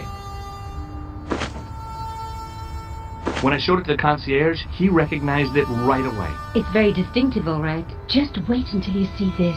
I developed the film I shot at the cafe. Here, George. It's an enlargement I made. Look what that guy's wearing. Checkered pants. The same material as I found in the sewer. That's right. This guy shouldn't be difficult to find. Oh, no? Take a close look at his right cheek. A scar in the shape of a horseshoe. Or a crescent moon. How come you enlarged this photograph of me? Because I noticed the guy behind you, of course.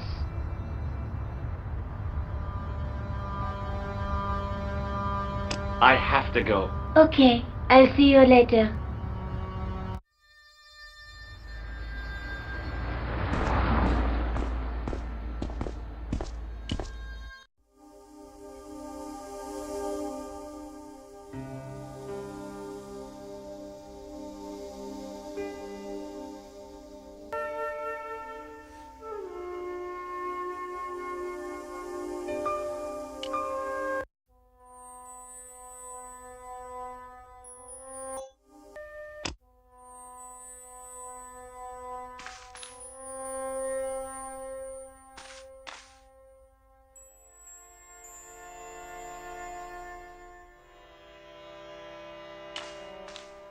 It was an antique phonograph, the kind you have to wind by hand.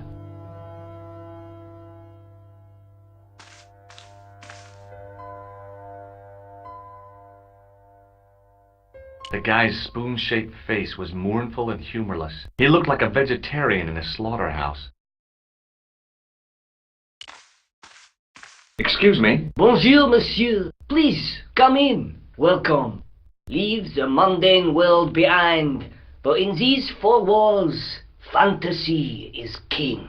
I don't want a costume. Didn't you ever dress up when you were a child? Not that I remember. Incredible! You'll be telling me next that you never shared your elder sister's lingerie. I don't have a sister, and I think I'd look pretty silly in a brassiere. I just need some information. Of course. How can I help you? I'm looking for a man who hired a clown costume from you. Oui, monsieur. I do not see how I can help. Don't you keep a record of costumes that you've rented out? Of course, monsieur, but... Well, then, I'd like to check your records. Give me the names of everyone who's rented a clown suit. Impossible. There are too many.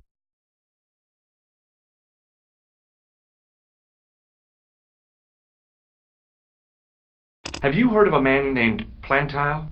I do not recall anyone of that name. Does this dirty tissue mean anything to you?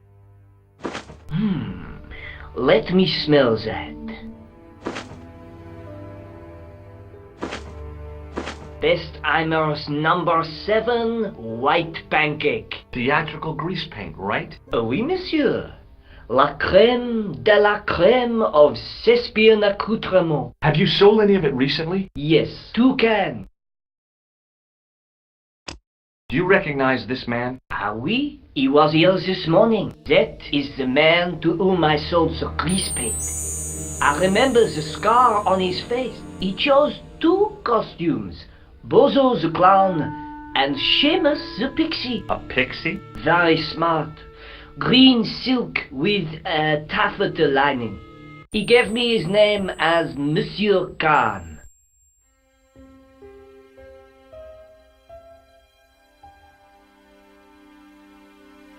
Thanks for your help, buddy. My pleasure, monsieur. Allow me to shake you by the hand. Huh? Well, okay.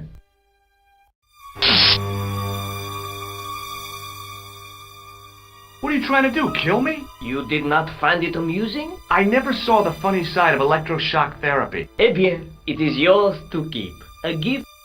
Do I need a license? No, but I give you a word of warning, monsieur. What? Remember to switch it off before you visit the toilet.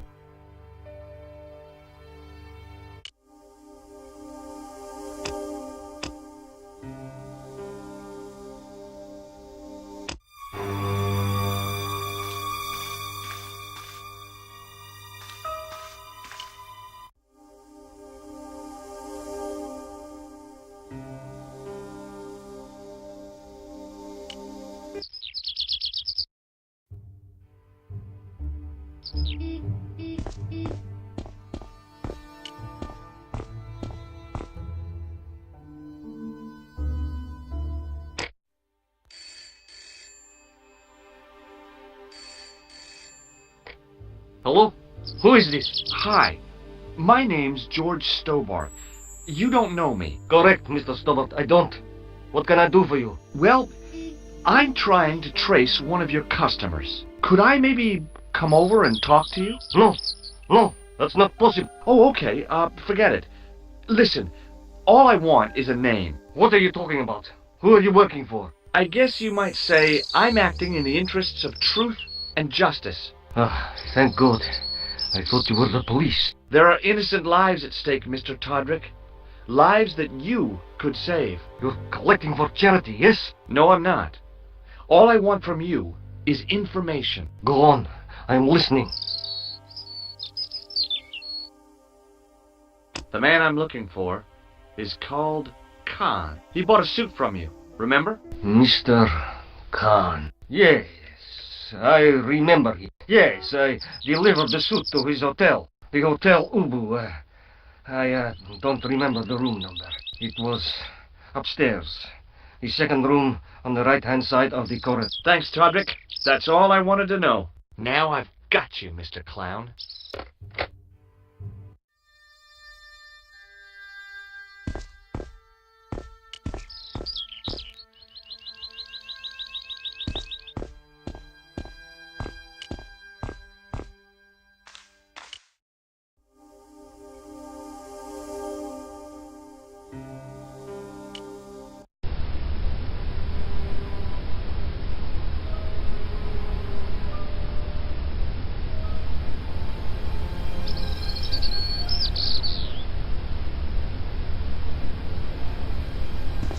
The man looked like an amiable Bigfoot.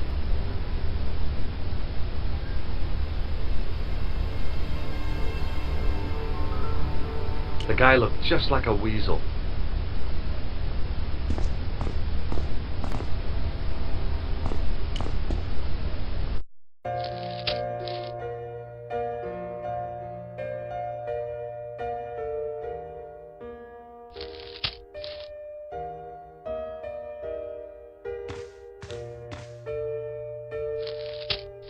The woman was obviously English. She had all the qualities of Boadicea, Elizabeth I, and Margaret Thatcher rolled into one. It wasn't a pretty sight.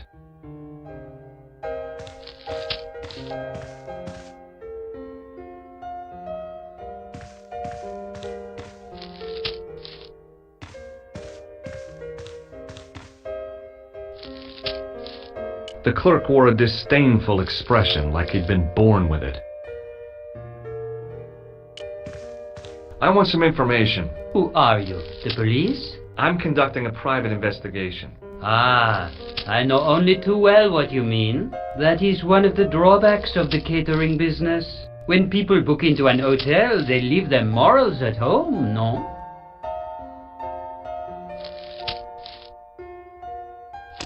Do you recognize the man in this photograph? Yes, monsieur. That man is one of our guests. What name? I cannot tell you that. Do you have a guest by the name of Khan? No, monsieur. Perhaps you would care to check the register.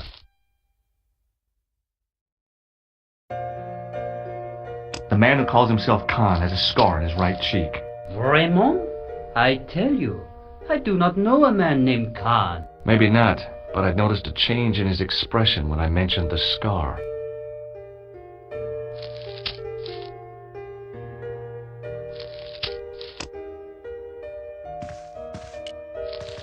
Hanging from a brass hook was a key and a plastic tag. Excusez-moi, monsieur. What? You are trying to steal that key, no? No way.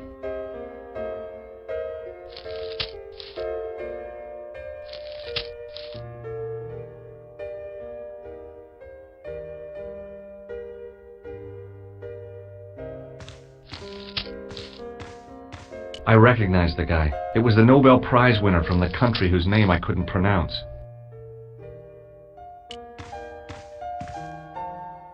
Excuse me, didn't I see your picture in the news? You're that Nobel Prize winner from some unpronounceable Eastern European state. Yes, that is me, in person. I don't want to worry you, but have you had any threats on your life? You know, mysterious phone calls, letters made up of headlines cut from the newspaper. I don't know what you're talking about.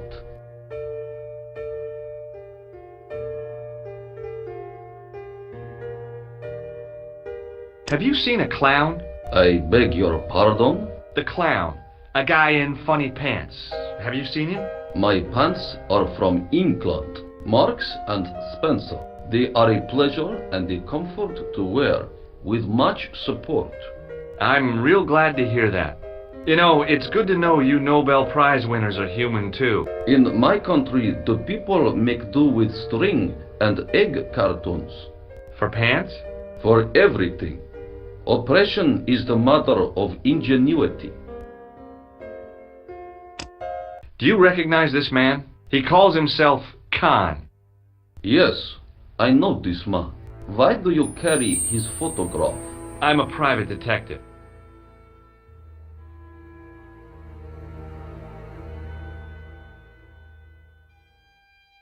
What's your interest in Khan? He is an enemy of my people. You know he's a killer. Of course, amongst other things. Would you help me investigate Khan? That is not possible. My instructions are to observe. I cannot jeopardize my position as an honored guest of this country's government.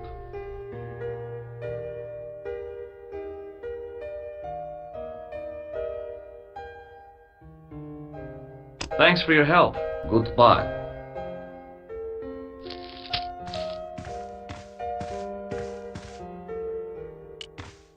Hi there, ma'am. Well, hello. What can I do for you? I'm looking for a man. You disappoint me, my dear. For one foolish moment I thought... But never mind. Aren't you going to tell me your name? George. George Stobart, ma'am. How sweet! I once had a stable boy called George. I am Lady Piermont. The common reaction is to kneel and stutter, but it's not obligatory. A real lady? I mean, you're an honest-to-God aristocrat? Oh, I don't know about that. Few of my ancestors are honest, not even to God. I can trace my family back to the Normans, but don't let that intimidate you, George. Beneath that impressive pedigree, I'm just flesh and blood. The blood may be blue, but the flesh is the plump beef of old England, so to speak. You appear distracted, George. Is there any way I can help you?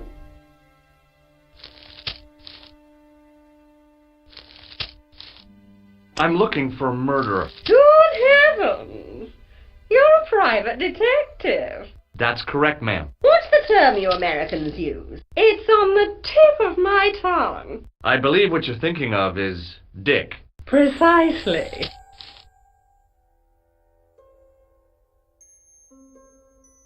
Have you come across a man who calls himself Khan? I am familiar with only one person named Khan. Genghis Khan, the legendary Mongol barbarian chieftain? No, darling. Kevin. Kevin Khan? I never heard of him. I'd be most surprised if you had, darling. He's a pharmacist in Hemel Hempstead. Organises fundraising for the Rotarians. Lovely man. Does he have a scar on his cheek? I really wouldn't know, sweetie. Are you here in Paris on vacation? No, darling. I'm on holiday. I needed to get away after Algy's funeral. I didn't realize you were mourning the loss of a loved one. I'm not. He was my husband. I'm sorry to hear about your husband's death. You wouldn't be if you knew him, my dear. It gave me the opportunity to take a well-deserved holiday. Daphne suggested a change of scenery. Paris, she said. A wild romance is just what you need to take your mind off the inquest. Well, the closest I came to romance was being wooed by a drunken Breton chef. I must say I was disappointed with his coq au vin. Not at all what I was expecting. I was thinking of cutting my holiday short, packing my bags and heading back to Hemel Hempstead. That was until last night. What happened to you last night? I was stricken, Mr. Stobart. Cupid's arrow has cleft my bosom. They couldn't really miss. It was just as I'd always imagined it should be. The intimacy of candlelight, romantic music tinkling across the room, and then a stranger's glance. Those brooding eyes, that suave manner, those tight trousers. He was the man I'd been waiting for all my life. I'm glad he finally turned up after all these years. Ah, but it wasn't to be. He was merely toying with my affections. And if I ever catch up with him, he's dead. Do you recognize the man in this photograph? My God, it's him! That's Merlin! She represented everything I loved about the English. The lady was totally deranged. Merlin? You mean King Arthur's wizard? Good heavens, no! Monsieur Merlin is a fellow guest.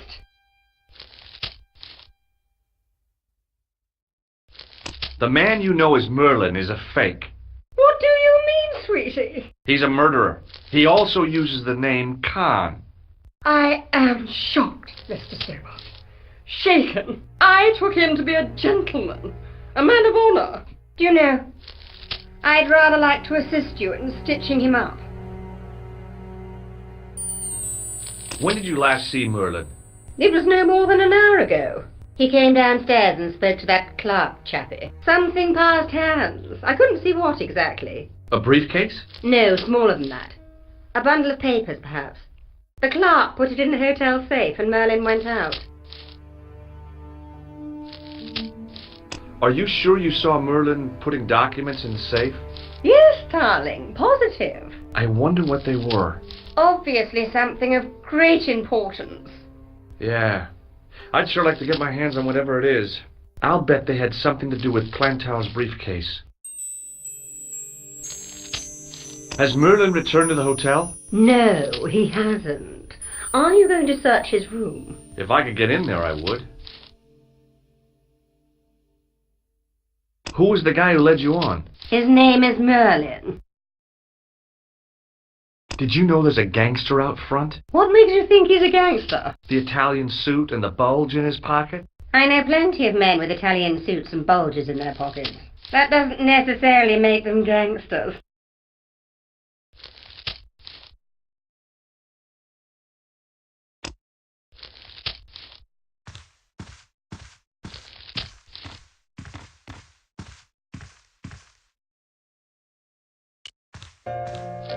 It was the register of guests staying at the hotel. There was no one registered under the name of Khan, but the name in the book for room 22 was Merlin.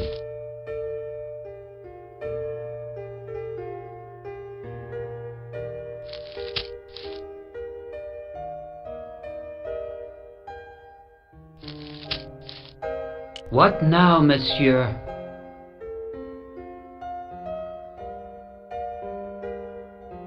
I believe Khan, the man with the scar, is also known as Merlin, the man who has taken room 22. What of it?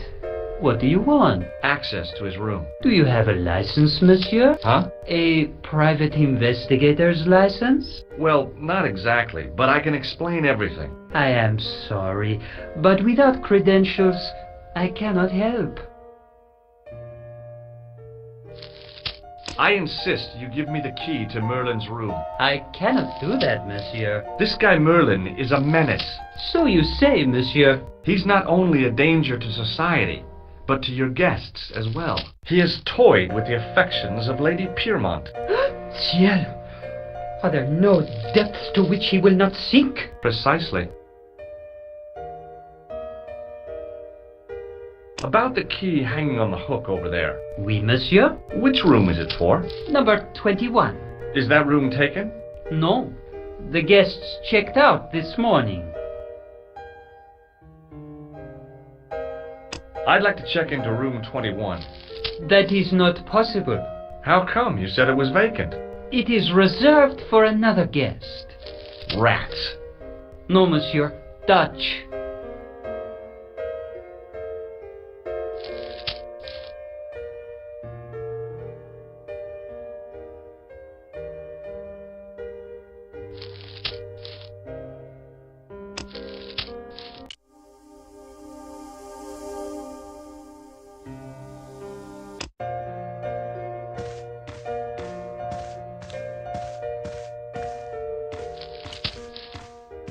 Hi, ma'am. Hello, George. What can I do for you now? Would you distract the clerk while I borrow a key? Are you asking me to aid you in a criminal act, darling? Oh, no. It's the key to an empty room. And why, may I ask, do you wish to gain access to an empty room? Do you plan to squat? No, ma'am. Scouts honor? I was never in the Boy Scouts, ma'am. Oh, you should have been. What were your parents thinking of? It's a fine way for a boy to get licked into shape. Now tell me, why do you want to get into that room? It's next to the room the killer is using. Ah, so you plan to eavesdrop on Merlin? I was hoping there might be a connecting door. Well, how can I refuse? I shouldn't think my feminine charms would be much use in this case, but a good dose of English arrogance might do the trick.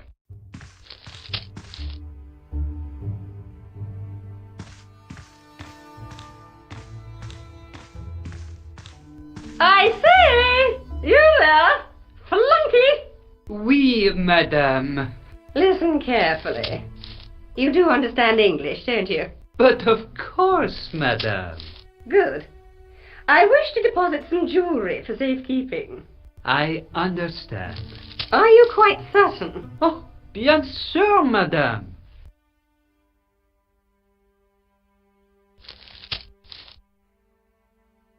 Over to you, my dear.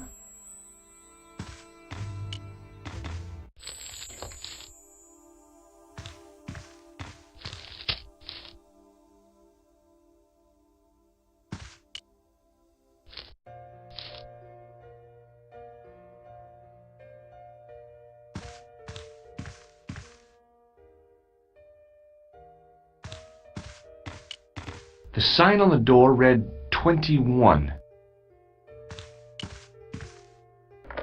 The door was locked.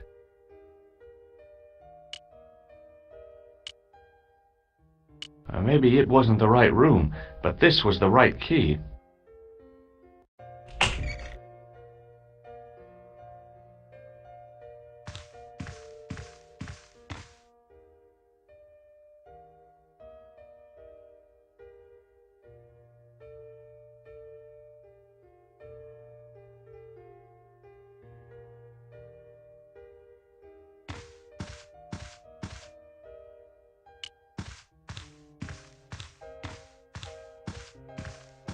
A cabinet stood beside the bed. The cabinet was empty, but it smelt of onions. No kidding, it really did.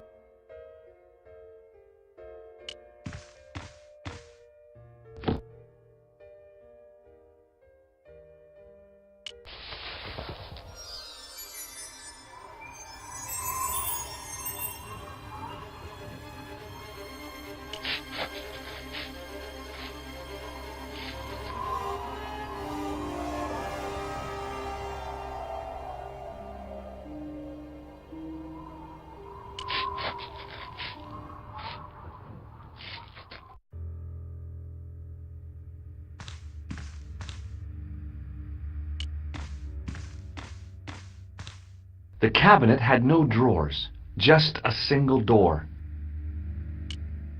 The assassin had been too smart to leave incriminating evidence beside his bed.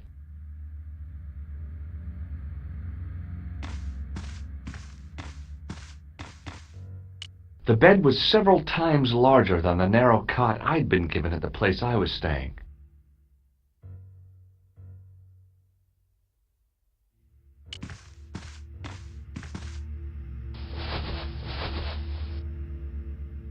The bed was freshly made, and the crisp white sheets told me nothing about the killer's habits.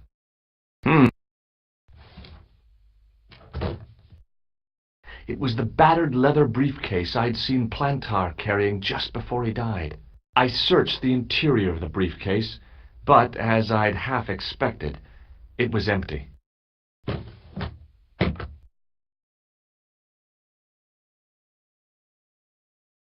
The closet was a solid, impressive piece of antique furniture.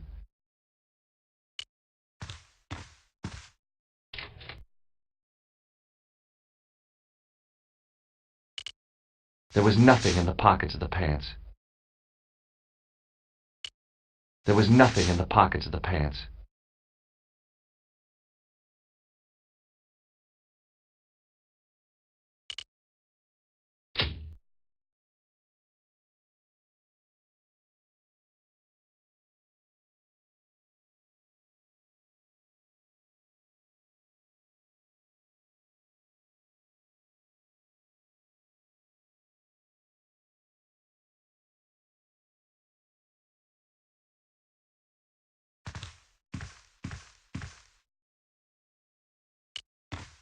It was calm. I had the kind of feeling in my stomach that would usually send me running to the bathroom.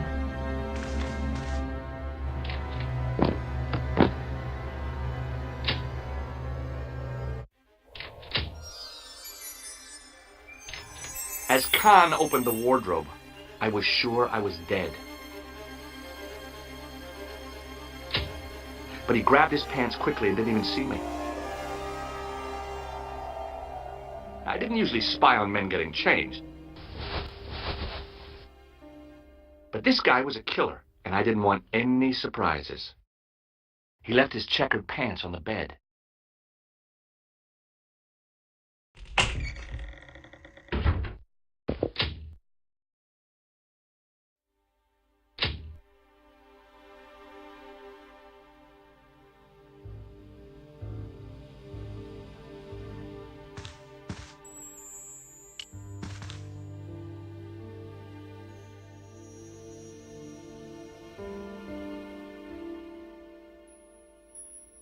I wondered if the guy was colorblind.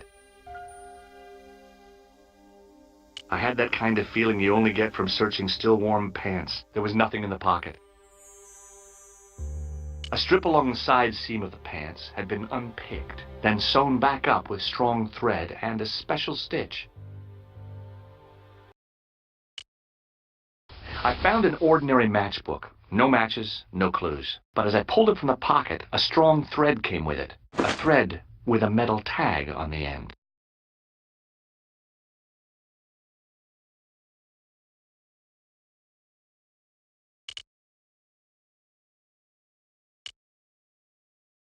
The matchbook bore a pattern of swirling color and the words, Club Alamut.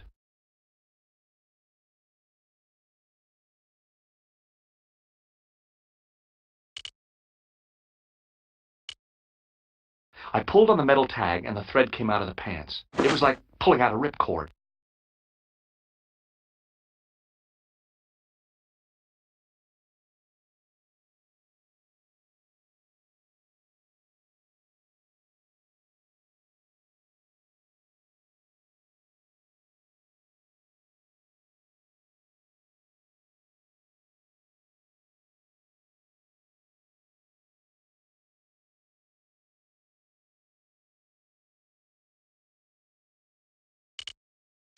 I turned the pants over again. I searched the pocket gingerly and found a pass card. It read, Thomas Merlin, Gruber Electronics Corporation.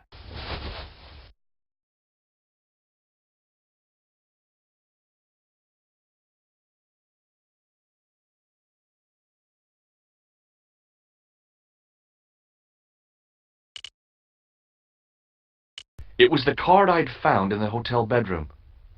It read, Thomas Merlin, Gruber Electronics Corporation.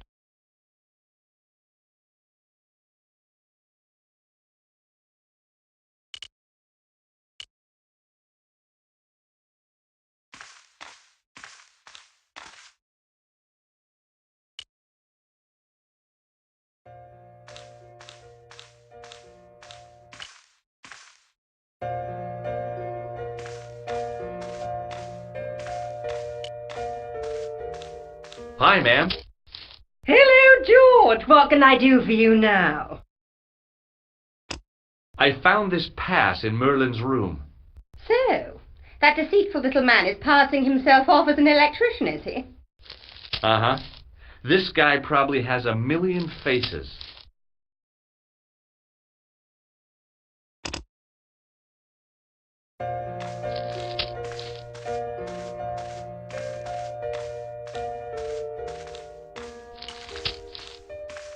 What now, monsieur?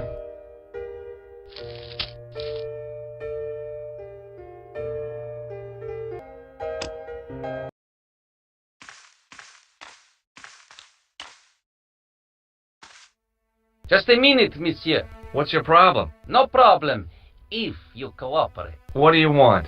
Just a routine security check. Nothing to worry yourself about. Oh, well, all right. Search him, Flap. You bet! Hey, knock it off. Get off, you big ape. Nothing, Guido. Zilch! Our apologies, monsieur. What? I had to report you to the authorities. Round here, we are the authorities. You want I should break his arms? No. Let him go, Flap.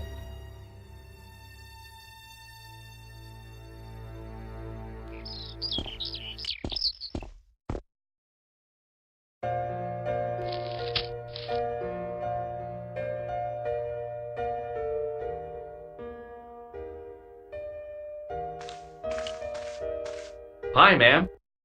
Hello, George. What can I do for you now? That gangster I told you about? He went through my pockets just now. Good heavens!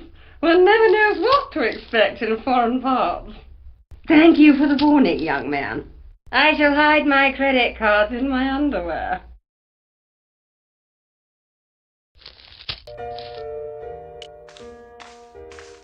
What now, monsieur? I've just been manhandled by a gorilla. Yes? I do not see any signs of a gorilla.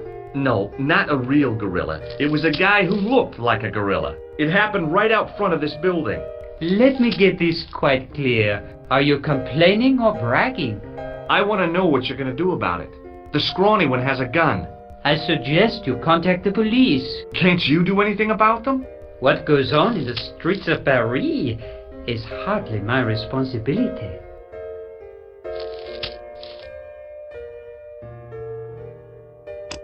Does this pass mean anything to you? That is Monsieur Merlin's property. That's right. Merlin the murderer. I want to see what he's left in your safe. Impossible. I cannot betray his confidence, no matter what you say he's done. You're making a big mistake. Maybe. I can live with that. A murderer? Are you sure? Positive.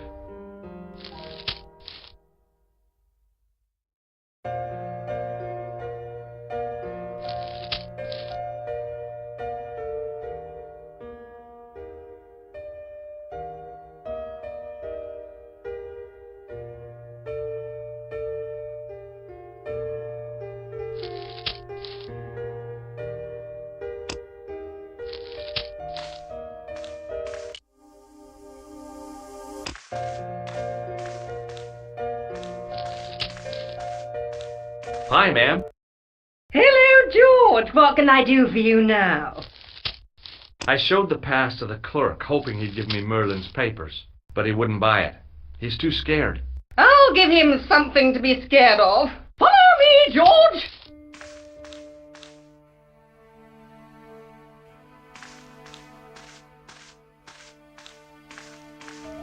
Did you place a package from Merlin in the hotel safe? I did, madame. And did my friend here show you Merlin's identification? Indeed he did, but... What's the problem? He isn't Merlin. A mere academic detail. Give him the package. But that is against the law. I happen to be a justice of the peace, you silly man. I am the law. If he tries anything, shoot him, George. My pleasure, Lady Piermont. One moment, please. You know, I haven't enjoyed myself this much since Greenham Common. I don't know what I would have done without you, Lady Piermont. Voilà, monsieur. Le manuscrit de Monsieur Merlin. Thanks. How satisfying. An Anglo-American alliance that actually worked. The clerk had given me a tightly rolled sheet of parchment. I decided not to unroll it until I was safely back in Nico's apartment.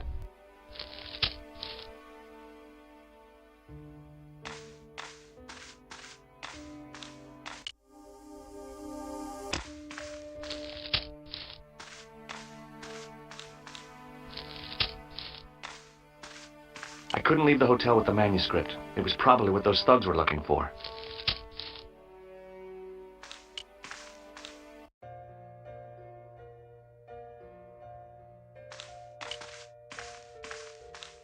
If the tailor's description was correct, this was the killer's room.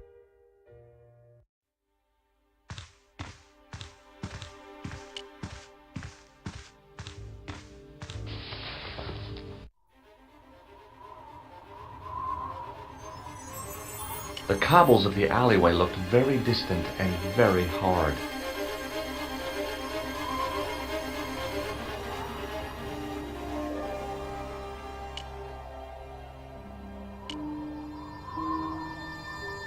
I knew this was no way to treat an ancient manuscript, but I couldn't let it fall into the hands of the goons waiting outside.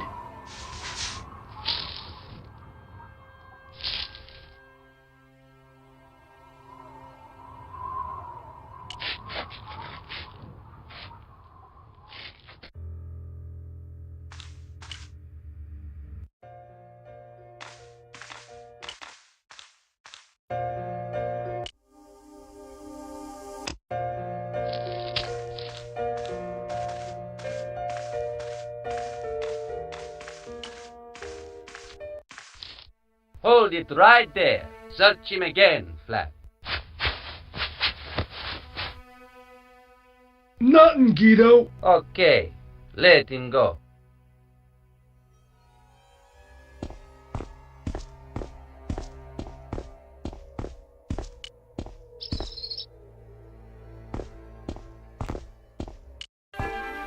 If the manuscript was what Flap and Guido were after, they were going to be disappointed.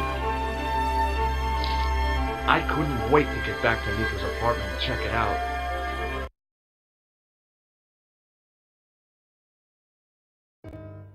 Hi, how are you? Oh, hi. Come in, George.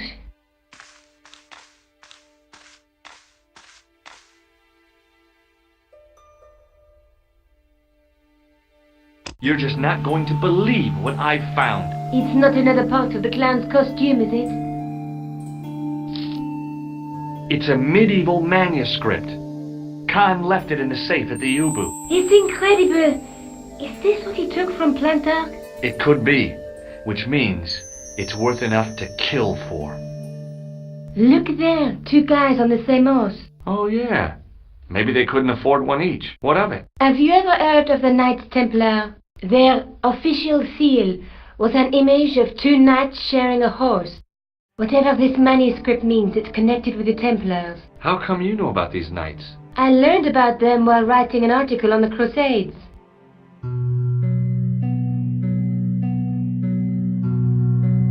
This guy, named Hughes de Payen, arrived one day at the court of King of Jerusalem. He offered to protect the Christian pilgrims from the displaced Muslim armies. The king would be able to guarantee safe transit to Christians in the Holy Land. Safer journeys meant more pilgrims, and pilgrims meant trade and wealth. The Templars proved invaluable to the king as a mercenary army. It was said that they never asked how many the enemy numbered, just where they were. And as the years went by, the Templars grew in wealth and numbers. They were so rich, even kings came to them for loans. But at the height of their power, they fell foul of the King of France. He rounded them up and turned them over to the Inquisition. Thousands of Templars were subject to torture and confessed to heresy. Of course, at the hands of the Inquisition, there wasn't much they wouldn't confess to. The last Grand Master Jacques de Molay was burned alive. But the treasure of the Knights Templar was never found. Jeez. So the treasure is hidden, waiting to be discovered? If there ever was a treasure, it's been lost for 600 years. Anyway, we're supposed to be investigating a serial killer, not a medieval treasure trove. But maybe that's what the clown and his accomplices are after. Maybe this manuscript is the key. You'd better leave it here for safekeeping. Let's take another look at the manuscript.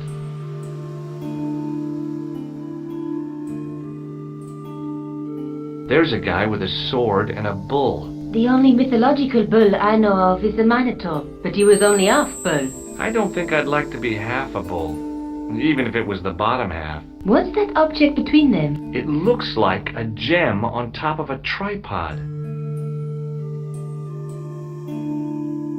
There's a guy working on a loom. He's weaving a carpet or a tapestry. Or a duvet cover. It's a clue to a place, I reckon. Somewhere famed for weaving and ships. Where folk live in barrels? It beats copper boxes. There's a woman looking at her reflection in a mirror, but the reflection has 3 hideous faces. She reminds me of the Wicked Queen in Snow White. She was the one who said, "Mirror, mirror on the wall," wasn't she? She made me cry so much when I was a kid. Mom carried me out of the movie theater. She didn't frighten me in the least. Like I said, I was only a kid. I didn't like the crocodile in Peter Pan either. A knight with a crystal ball. Now, there's something written on the scroll beside the knight. Yes, but it's written in Latin. Per disciplinam mea lux videbis. By my teachings, you will see the light. You speak Latin? Where did you learn a trick like that? A trick? I studied law, okay? I can read Latin. My, you're touchy. Tell me that again. Look there, two guys on the same horse. Let's face it, we need help, George. Someone who knows about these things. Who do you suggest? Indiana Jones? I know a guy who specializes in medieval studies. His name is Lobino. Huh. Some stuffy old fossil who gets horny over ancient relics, I suppose. Far from it. Andre isn't the stereotypical professor you have in mind. Where can I find this Lobino guy? At the Krone Museum. I'll give you the address.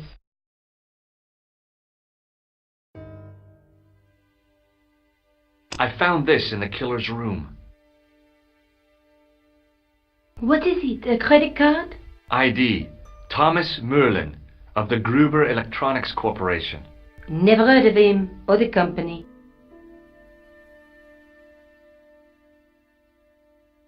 Let's take another look at the manuscript.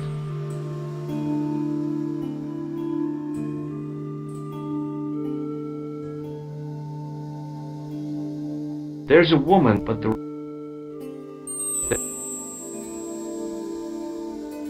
they're between the nut through.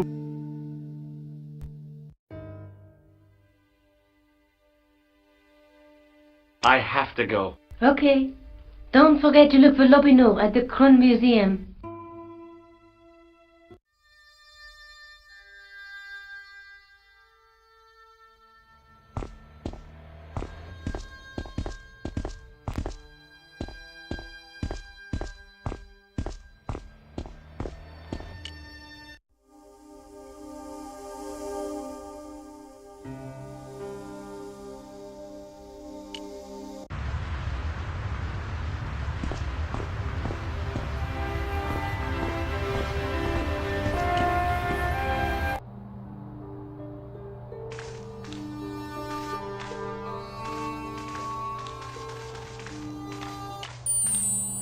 In the case was a spindly tripod, blackened with age and pitted with rust. It was identical to the tripod pictured on the manuscript. A notice identified it as 15th century from Western Ireland. It had been found in Loch Marne at the site of a Knights Templar preceptory. Ireland! What's that? This tripod was found in Ireland. I will have to ask you to keep your voice down. I'm sorry, I was excited.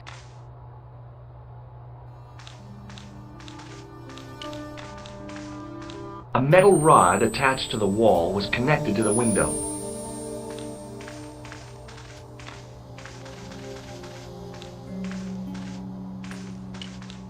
The totem pole looked distinctly out of place in the setting of the museum.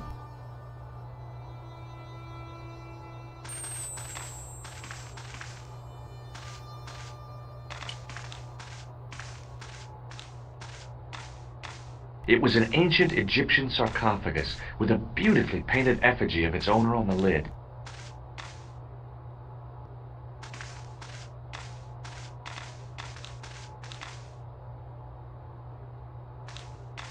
The attendant had an air of self-importance and the kind of steely eyes that never seemed to blink.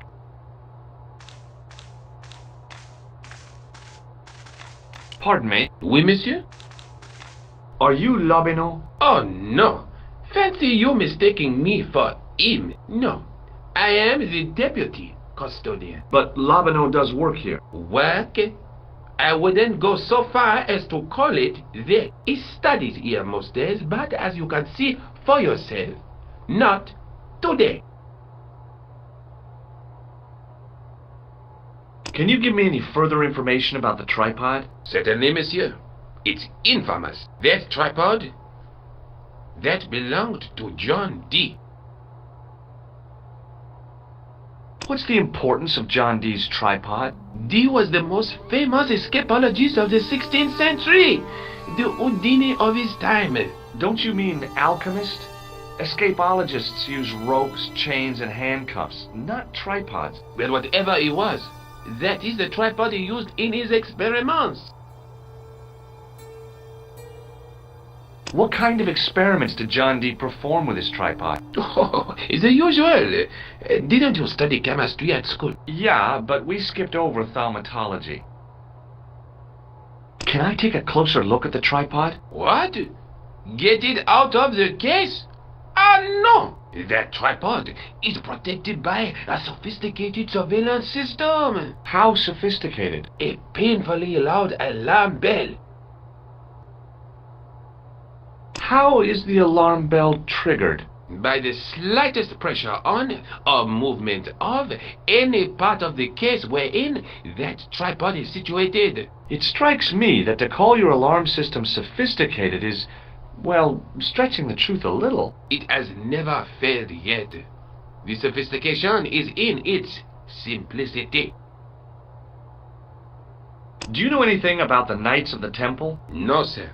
Not a sausage. The sign on the tripod says it was found at a Templar preceptory. It does? Yeah. It doesn't mention John Dee at all. Most remiss. You don't know anything about the tripod, do you? No, I don't. I never had much of a start in life, you see. I owe what little education I gained to my uncle. He was an optician, but he also doubled as the village school teacher. He taught me the alphabet. Wait, 19 letters of it.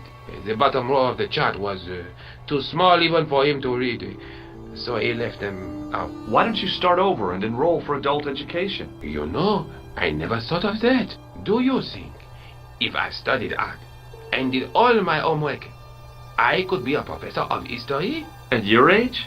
Dream on. Do you know anything about medieval manuscripts? Not me, monsieur. I am no scholar, though people often mistake me for one. It is the uniform, I guess. They see the clothes. They are impressed. And they ask you to park their cars? They ask me to park it. No. They assume I am an authority on the exhibits in my care. Whereas you know next to nothing about history. Of course not. All I am saying is, I am no scholar, not like Monsieur Lobineau.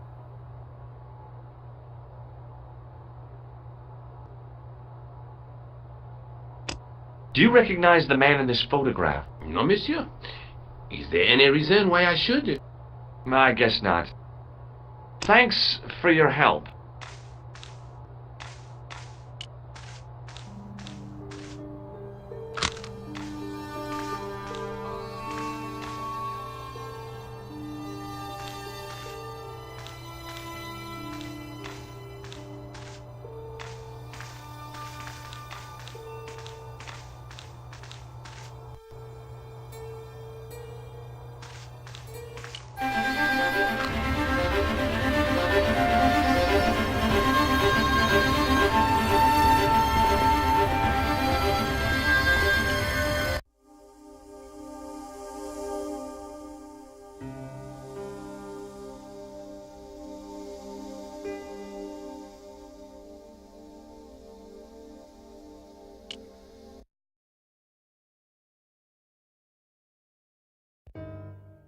Hi.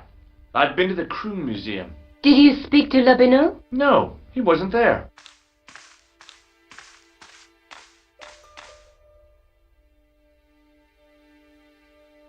I found a tripod. Where? In the museum. It belonged to the Templars. It was dug up in Ireland at a place called Loch Marne. I have heard of Loch Marne. I read an article about the castle. Take a look for yourself. A popular gossip magazine. You read that rubbish? No, I write it. Professor Nigel Pegram, excavating the medieval castle at Loch Marne. That's strange. What? He resigned his chair at Durham University in order to devote his time to the excavation. Not only that, but he cancelled the filming of a 4th series of his popular television program. This site at Loch Marne must be awful important to him. He's a professor of history. They're all cuckoo. All the same, I'd like to talk to this Professor Pegram. How do you feel about a trip to Ireland? Disappointed. Huh? That I won't be going. I want to follow up the Bellotta case. If you really think Pegram's dam is important, why don't you visit Loch Marne? On my own? I'm not so sure about that. Where is Ireland exactly?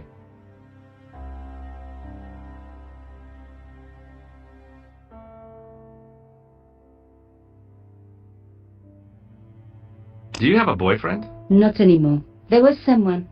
A guy in my final year, but it didn't work out. Neither did my degree. I'm sorry. I'm not.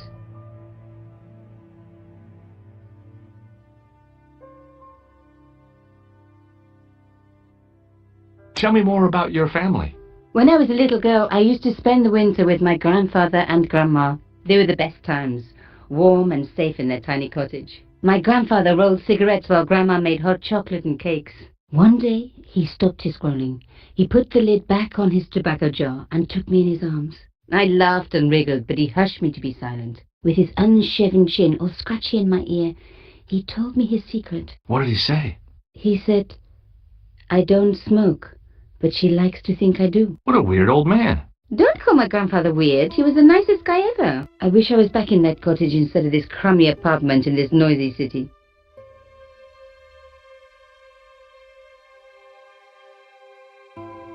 I have to go. Okay, I'll see you later.